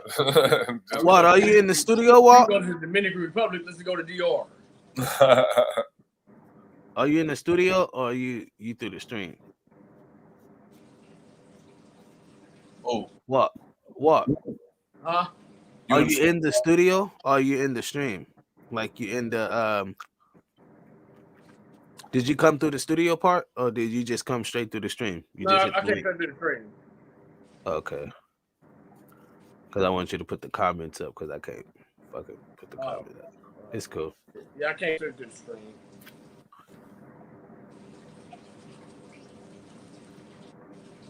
I didn't even think about it. Oh, what she say? What she say right here? What she say? What? If you pay for insurance on your ticket, you ain't getting that back. You will get reimbursed, but when they get an official no-go for the promoter. Wow. Dirty game. Carmen said, I wish I would. Only refund if the artist canceled. So that's an easy claim though, because I could say yeah, I canceled, but just so I don't get nobody their money back. Even if the artist cancel, you're not getting a refund. They're just gonna tell you that you'll get the next show. I know. You get it in 9 months after she have the baby. Listen, I know, because I haven't gotten a refund. Come on now. I didn't even get a refund. That is fucked up, man. They said the next show. You would get this shit. You was canceled. They say, "Oh, we'll give you the next show." They still didn't give me a refund. You was gonna get the Hey, look, this is 5 years later, and I still ain't got my refund. Hey, you was gonna get to see her with the baby in real belly. But now she had to cancel. You won't get to see her for the next 9 months, maybe 3 months after that, because she trying to get her body right. So that's a whole nother year. Hopefully you living. Hey, this is 5 years later. Fuck. I still ain't got my refund. Fuck my refund at. Ah, shit. Like, for real? That really happened? That really happens, though. That really happened with me. Thank you, Miss Riri. That really happens, though. That really happens a lot. You'd be surprised. You'd really be surprised. Damn. I wonder how the niggas will feel if Beyonce would have canceled. She do be canceled. She has before. I'm talking about recently, nigga. When she went to that performance in Dubai for that 24? Or was it 26? I think it was 24. Just a few days ago. Oh, probably when Dot went. Oh, my boy. Oh, I told you about that. Yeah, Dot was my boy Dot is playing with her right now. He played drums with her. Oh, my mama, that's tight, nigga. They was just in Dubai, nigga. Yeah, he told me that. And they'll be back. Oh no, they just got back. So the 25th, we hook up tomorrow. We do a Dirty Harvest session tomorrow. But yep, that's that. Yep, that is. Yep, that is true. My mama. That is true. Yeah, for 24 or 27, it was one of them. Yep. And I just could imagine I could have just imagined how much them tickets was, nigga, and if they would have canceled. Oh, bro, they paid for that. They paid for that whole thing. She came out there early.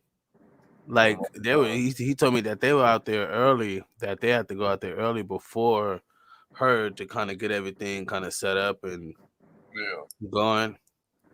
And so, you know what I mean? But they were saying, my mama, that shit look hard. Oh, the whole little okay. Her performance, that shit hard as fuck, nigga. Like her daughter doing that shit in the rain or something. Oh, that's tight. Her daughter came out, something like that. Oh, I see, yeah.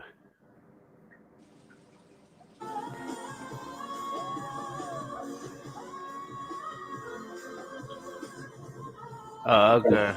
That's tight.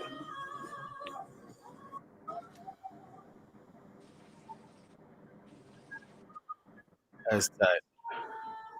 It definitely make that shit big. Do it pull up what football number they gave her? Huh? Did it show you what football number they gave her? Oh, for the show? Yeah. How much they paid it for the show? Uh-huh. No, her ticket is like $1 million or something like that, like $1.2 or some shit like that. Hell no, nigga. I think that was $27 million, nigga. What, for Beyonce? On the set, bro. The show grossed that much, but you know what I mean? She didn't make that much. She didn't make 20 million from that. Not from that show. She'll make 20 million off of a tour. Maybe 30. But not from that show. They probably made it. I mean, I know she's a billionaire, but her ticket is probably like $1.5 million or some shit like that. Yeah.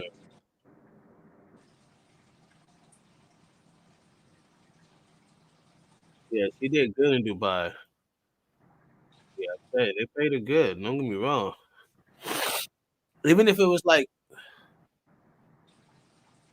Oh no, because their currency is different than our currency. You know what I mean? So I don't know. Their currency is real different than ours. But if that was in America, that'd be like 500,000 to $1 million show. I mean, think about it. Drake gets 900,000 a show. So Beyonce has to get more than that. Well, not has to, but I'm pretty sure she makes more than that because of her fan base.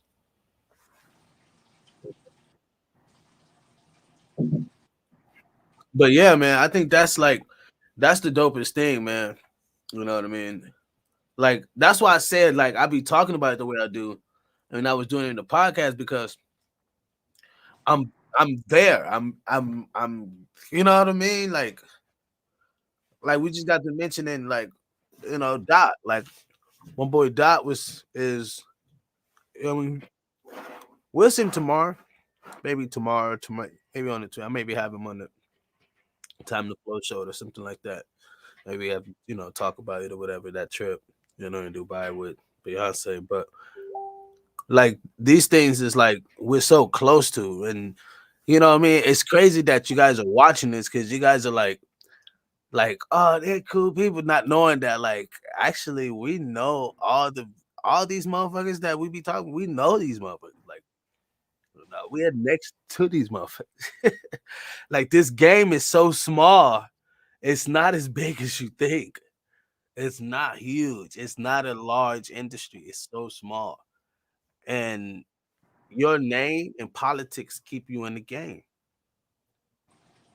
Damn. Damn. I ain't never said that before. That fucked me up.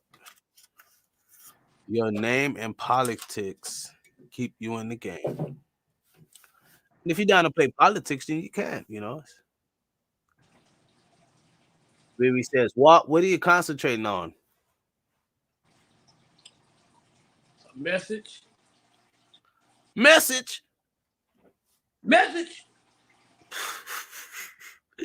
People, thank y'all so much. This is the world's greatest Gasamsktribe TV podcast where we filter out that bull. We're going to go ahead and get up out of here. But I want you guys to know that why you think artists are politicking. I think artists are politicking because of the industry. Like they're politicking because they don't want to do anything to offend anyone else, and then they want their name to be right. So that's how you kind of get further. If you don't tarnish anyone's name, if you go along with the flow, if you see something bad but you don't say nothing about it, and that still gets you a Grammy, and you're able to still live your life without saying something about it, then See, I'd rather be that guy to come in already, like people already know, like, oh yeah, we know about you. Yeah, we saw your shit. We know how you filter out the bullshit. You know what I mean? So it ain't like I'm in the industry and somebody pissed me off and y'all like, oh, he just said all of this now because somebody pissed him off or did it wrong in business. Like, I've been like this from the get-go. That motherfucker, he's straight up. The motherfucker gonna tell you. And I think the political thing is that some people don't know how to play the politics in the sense to where it benefits them, because they feel like if they don't go along with the shit, then they're gonna be like if someone say, "Yo, Biz, we need you to do this death tour, right? It's a death metal tour, it's demonic as shit, and we need you to do this death tour." But they're like, this death tour is like the biggest thing that's for your market. It's gonna branch off, do some bigger things, blah blah blah. And I'm like, oh, okay, cool, right? I'll do it, and guess what? And guess what you'll see at the concert? Me and the fucking Jesus is real with a cross. I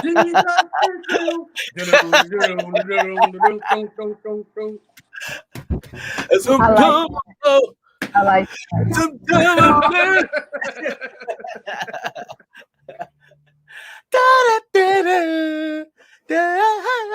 I'm telling you, man. But now I'll be like doing my rap shit, doing my singing shit, and I'll be wearing at a demonic concert. You know what I mean? I'll just there's just certain ways you got to be able to make things work. People be like, Biz, nah, that's foul, Biz, you wrong. I wouldn't even do that shit. And I'm like, well, if you didn't do it, then you wouldn't be able to inspire those who can be influenced to think outside the box, who are in that world. Because influence works many different ways, and we always think of influence as our own. That's why I'm saying you got to play the political game. You know what I mean? Like you can't be always like most people like, oh no, I don't want to let go of myself. I don't want to let go of my craft and let go of who I am. And it's like, well, I don't know how the fuck you want to go up there. But in order to go up there, somebody gotta help you. You gotta work with somebody. And however that goes, you're gonna have to compromise something. I don't give a fuck what it is. There's something gonna have to compromise. And some people don't like that.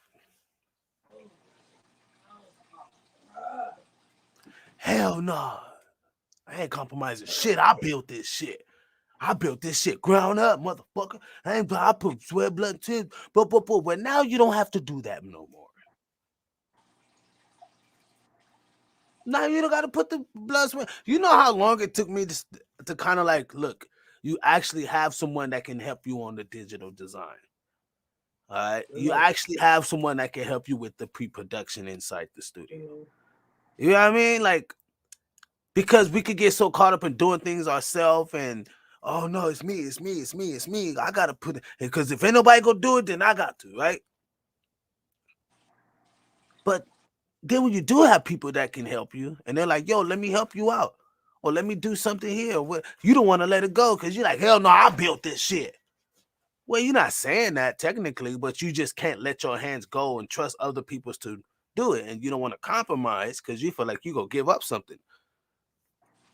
I'm bending over backwards. No, motherfucker, you're getting to the next level. This is called getting to the next level. You know what I mean? Those are the things that's like, I don't know. We got to grow, man. We got to be flexible. Yeah, Riri said, be flexible. Be a chameleon. Adapt. You know what I mean? You got to be able to adapt. You know what I mean? So. Right. Gotta be able to adapt. But, I don't appreciate them fucking googly eyes, motherfucker. Like, you know what I mean? Yeah, check your DM, fool. They over there. They over there. 20. Oh! 20 what? Oh! Hold on, I need to hear this. 27. 27 million for the Dubai trip. One single platform. Beyonce, can I borrow $1? Shit. Get a Roomba. That $1 billion talking. I just want $1. Wow. And I don't mean the actual dollar. It has a massive amount of wealth, so who knows? US dollar. Back that, but this is very much giving. Do you remember the Super Bowl when Giselle? Oh, they're a hater. These little white girls are a hater. Little white girl. Oh my god! Like it's a wealth of money. Oh my mama, I ain't even. I don't know. I don't know who like gave her that. No, it's $27 million to be exact. She was paid for the Dubai trip, that massive thing. So that let you know a prince hired her, a king hired her and paid her $27 million to do that show. You know what I mean? It's not bad when you're already a billionaire. It's not bad. Top that, Madonna.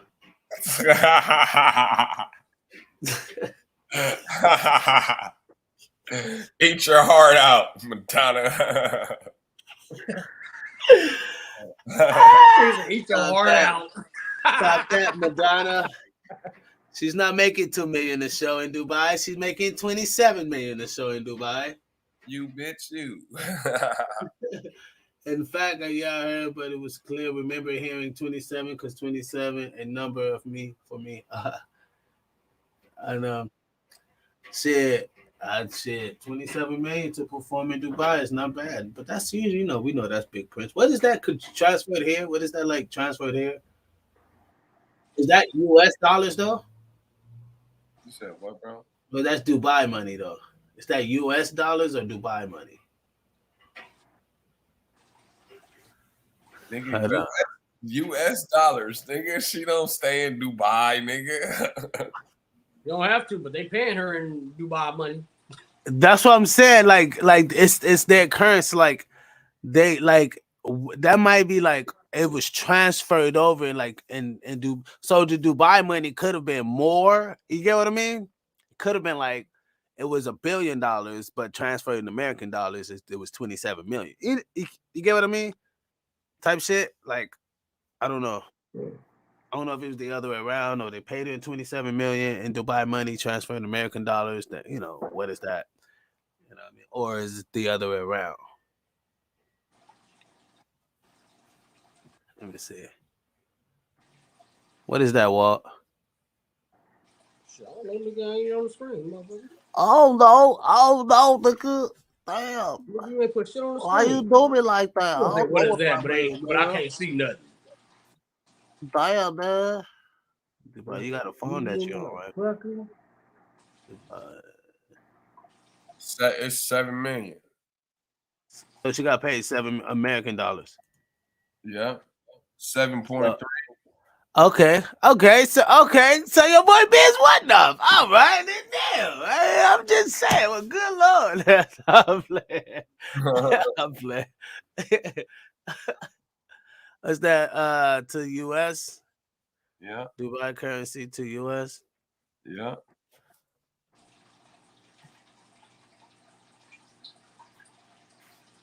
Let's see. Yeah. 7 million. Yeah. Damn. Emirates. 7.3 and some change. But what would it be if they paid? What would the 27 though? So let's say they paid her. Yeah, bro. The 27 million in Dubai. And in our bread, nigga, that's 7.3. Yep, 7.35. Mm-hmm. So 7 million. Damn. So 7 is some change. You know I'm just gonna stay in Dubai. Shit. I want that extra 20 million. No. So it's 27 million in American money from Dubai. It's 7 million. Yes. Exactly. So, I'll just stay in Dubai so I can spend 27 million. Yeah. So she got I'm gonna feel like I'm losing coming back to America. She technically got paid 27 million, but when she came to America, that was only $7 million and some change, right? Even though I'm like Beyonce ain't making close to $10 million at an American show. Nowhere in hell, right? Nobody's doing that. She's the highest paid performer in America, I would say. But 27 Emirates. Damn, 27 million Emirates. 7, damn. Dirhams, nigga. So I mean, it's 27 dirhams. Is that what they call it? Dirhams. Dirhams. You got I got some dirhams. Come here. Let me go get a couple dirhams. Let me get a couple dirhams from you. You got a couple dirhams. You say you want a perm? What? We don't got perms no more. He said he got my head like this now. See this? This from that perm. Man, they gonna red flag us, nigga. They gonna have a fucking no fly zone, nigga, for the tribe, nigga, because of you. He said he got worms. Like who? They can't come out here. These motherfuckers got weed worms. They got worms.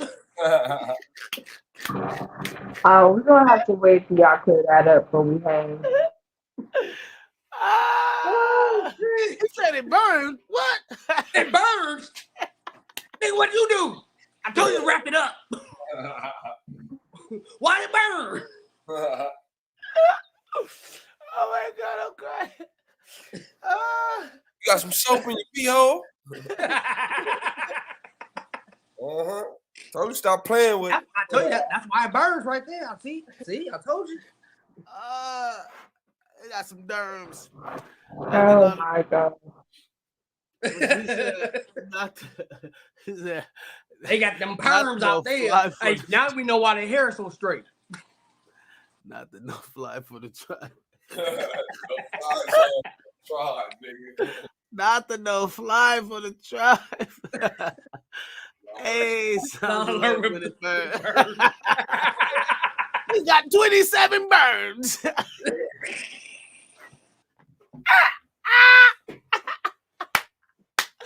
I'm fucked up for that. I'm sorry. Then you just burned our ticket to Dubai. You know what I mean? You just burned all that our contract derms. is done. all our derms is burned. It's burned with germs in the urn. Damn, you gotta with learn. A perm. Got a perm. From a nigga with a perm. From a nigga with a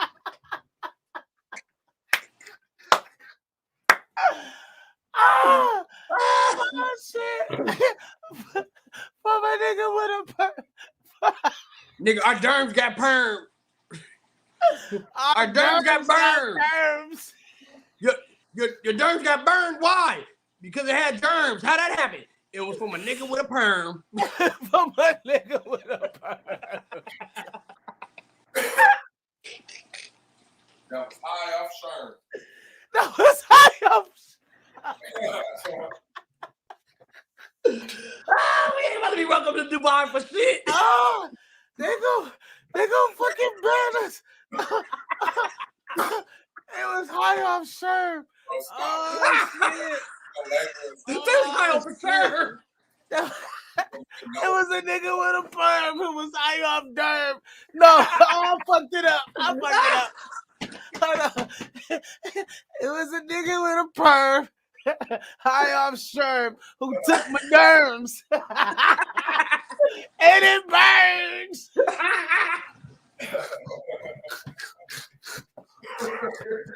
I'm getting off camera because they ain't about to flag me. They're not gonna flag me. Oh shit!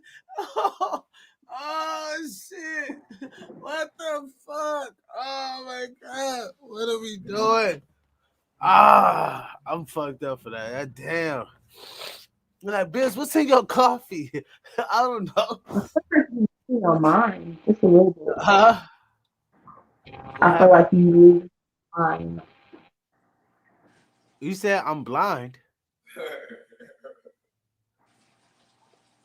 I say you look like you losing your mind just a little bit. So our derms got burned with the nigga that was with a perm on Sherm.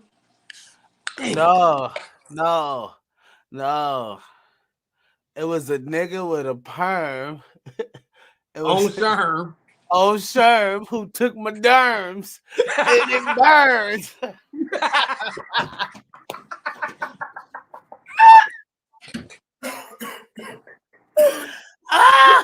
It kills me every time.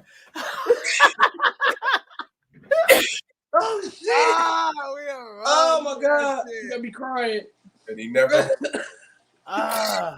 You They're gotta be probably crying like, right what are now. y'all talking about? If y'all don't know what we talking about, if you ain't been watching from the beginning of this shit, like from the beginning when this part was talking about, then I can't. Just play back. Y'all lost. Play back. Y'all got to reset. All right. Just go back a little bit. Just go back a couple, maybe a minute Oh or my two. god, that shit got me going. Damn, people. Nigga, That was. It was. They took my derms. Damn, they gonna be like, y'all niggas is wrong. Yeah, that was funny. Big Worm. Big Worm, and his name was Big Worm. Oh shit! Oh shit! Hey, Walt, got it. Here we go, Walt. You got the story, Walt. My bad, y'all. It was. Here we go. This is I got the story. I got the story. Here we go. We are not allowed at all anywhere in the Arab relations. I just know once he say this shit, every Arab country is about to ban us. Our pictures is gonna be posted on the wall.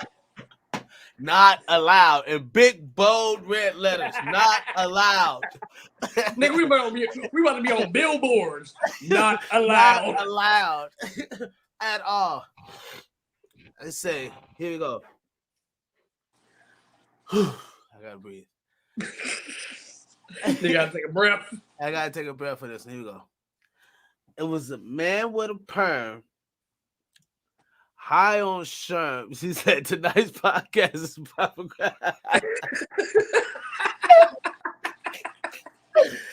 oh, fuck. Big Worm was high off germs. That had germs. High off sherm. Took my derms. And made it burn.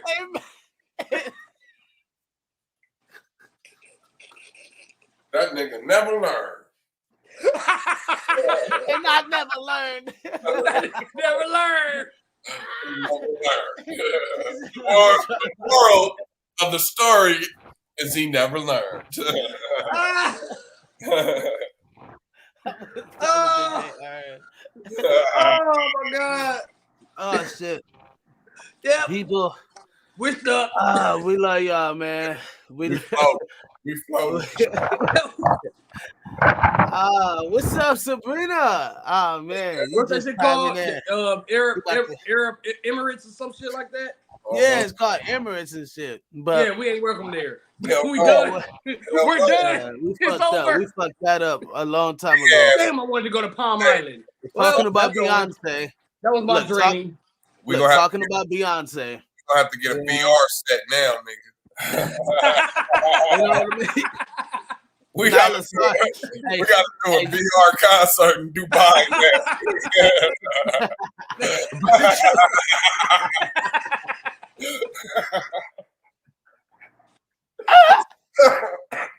Biz, I'm about to get a call in the morning. They go, you know what? That contract we talked about? Yeah, we don't know about that anymore. That's over. Nigga, Biz gonna wake up in the morning, nigga, and realize, nigga, damn, didn't we go live? What the fuck? Nigga, whole video gone, nigga. Whole video gone. All the niggas tapped in. I'm about to get I'm about to get a phone call in the morning from the Emirates fucking country and shit. All the air, they about to call me. And they gonna tell me that contract, yeah, just forget about it. You said it had germs in the burn. That is burned. Now we done took your derms. Done. It's burned. Now we done took your derms. Sorry. Now we took your derms. Hey, I don't want y'all that derms. motherfucker. It don't sound good. Hey, that's all right. That's all right. We still got a way to do it in your country. Ladies and gentlemen, tonight's podcast is brought to you by Derms. You get yours, you get ours. Derms with burns.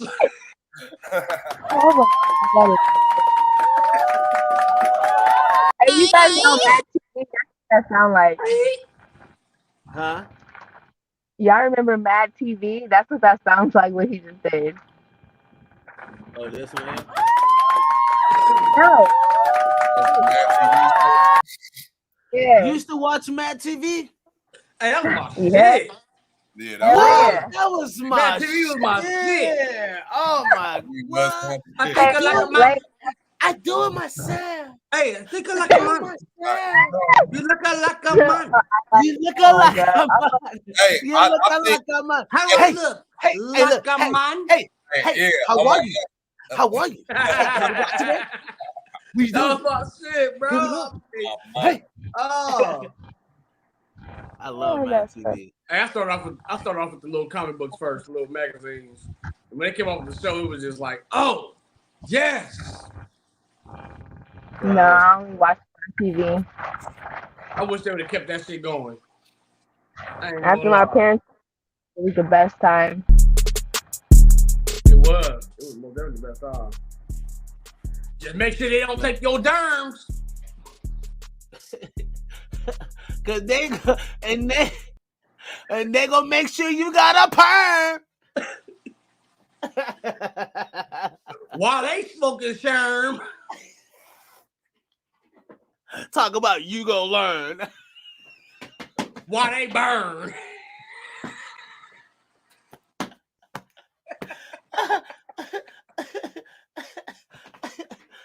What is it? I respectfully declined. Hey, Nyla, I'm sorry, but you're gonna be your face is gonna be on the side with us and Dubai and all the other countries that won't allow us because they're gonna be like, If will, then I can manifest it, but won't I can't manifest that. I'm sorry. I know you can't, but what I'm telling you is they already got it. Too late now. They got you, me, and Jay Smooth with Walter. Screenshot of that one. Yep, they did it. They did it right now. They just did it right now. You don't even know about it. We're all on that. Hey, Smooth like nigga. I ain't turning my camera on. Fuck that shit. Y'all ain't about to take my derms.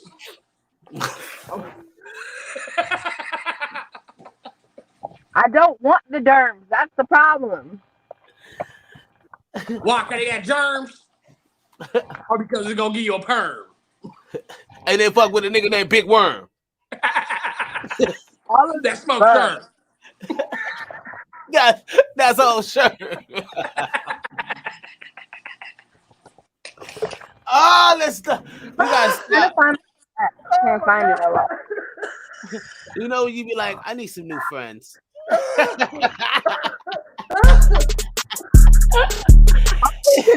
Only tonight. He's like, I need some new friends. You know, they're very mean right now. Hey, we're like your brothers that just gotta be guys. Like, oh my god, you guys are so freaking disgusting. You know what I mean? You know, like, it's just like brothers. Yeah, oh my we the ones that ain't gonna take the dirt. Like, I love them and I hate them at the same time because they're just so fucking crazy, man. I mean, funny, everything is a joke. All of the above. All of the above. She said they clowning tonight. What we replay?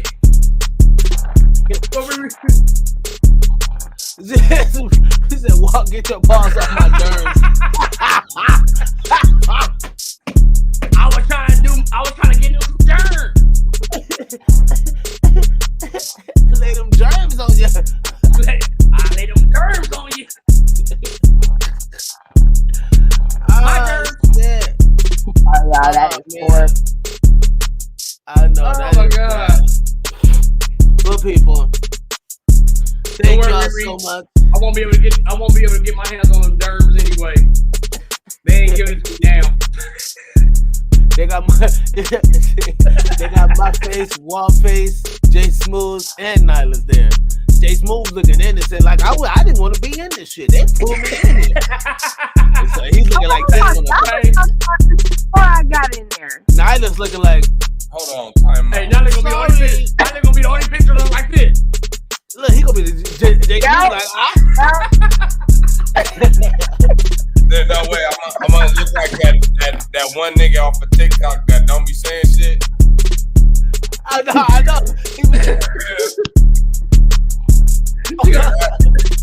Have that picture posted up. Here we go, screenshot.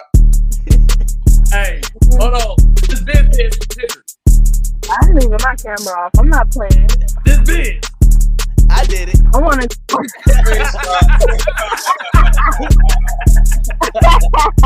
I had to screenshot it. Thank you guys. That's my proof that I'm not in it.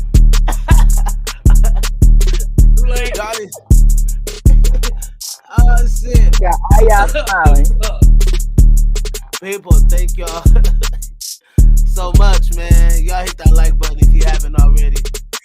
About to get up out of here, man. Let you guys go for the night. But y'all make sure you understand y'all surroundings. Music is everything. Just know what you're being exposed to. You know what I mean? And know the timeline of things. You know what I mean? Just know when things really popped off. So, people, have a great one. Don't let them touch those derms. Alright? Don't accept it from a nigga named Worm. That smokes germ. Right. That got germ. Cause then you gonna learn that shit burn.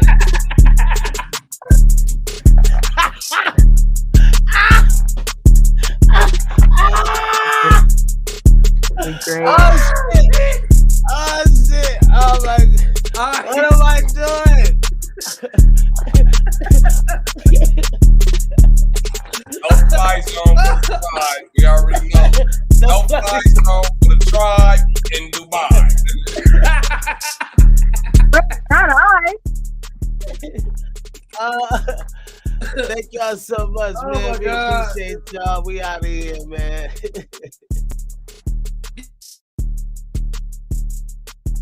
I want my nerves.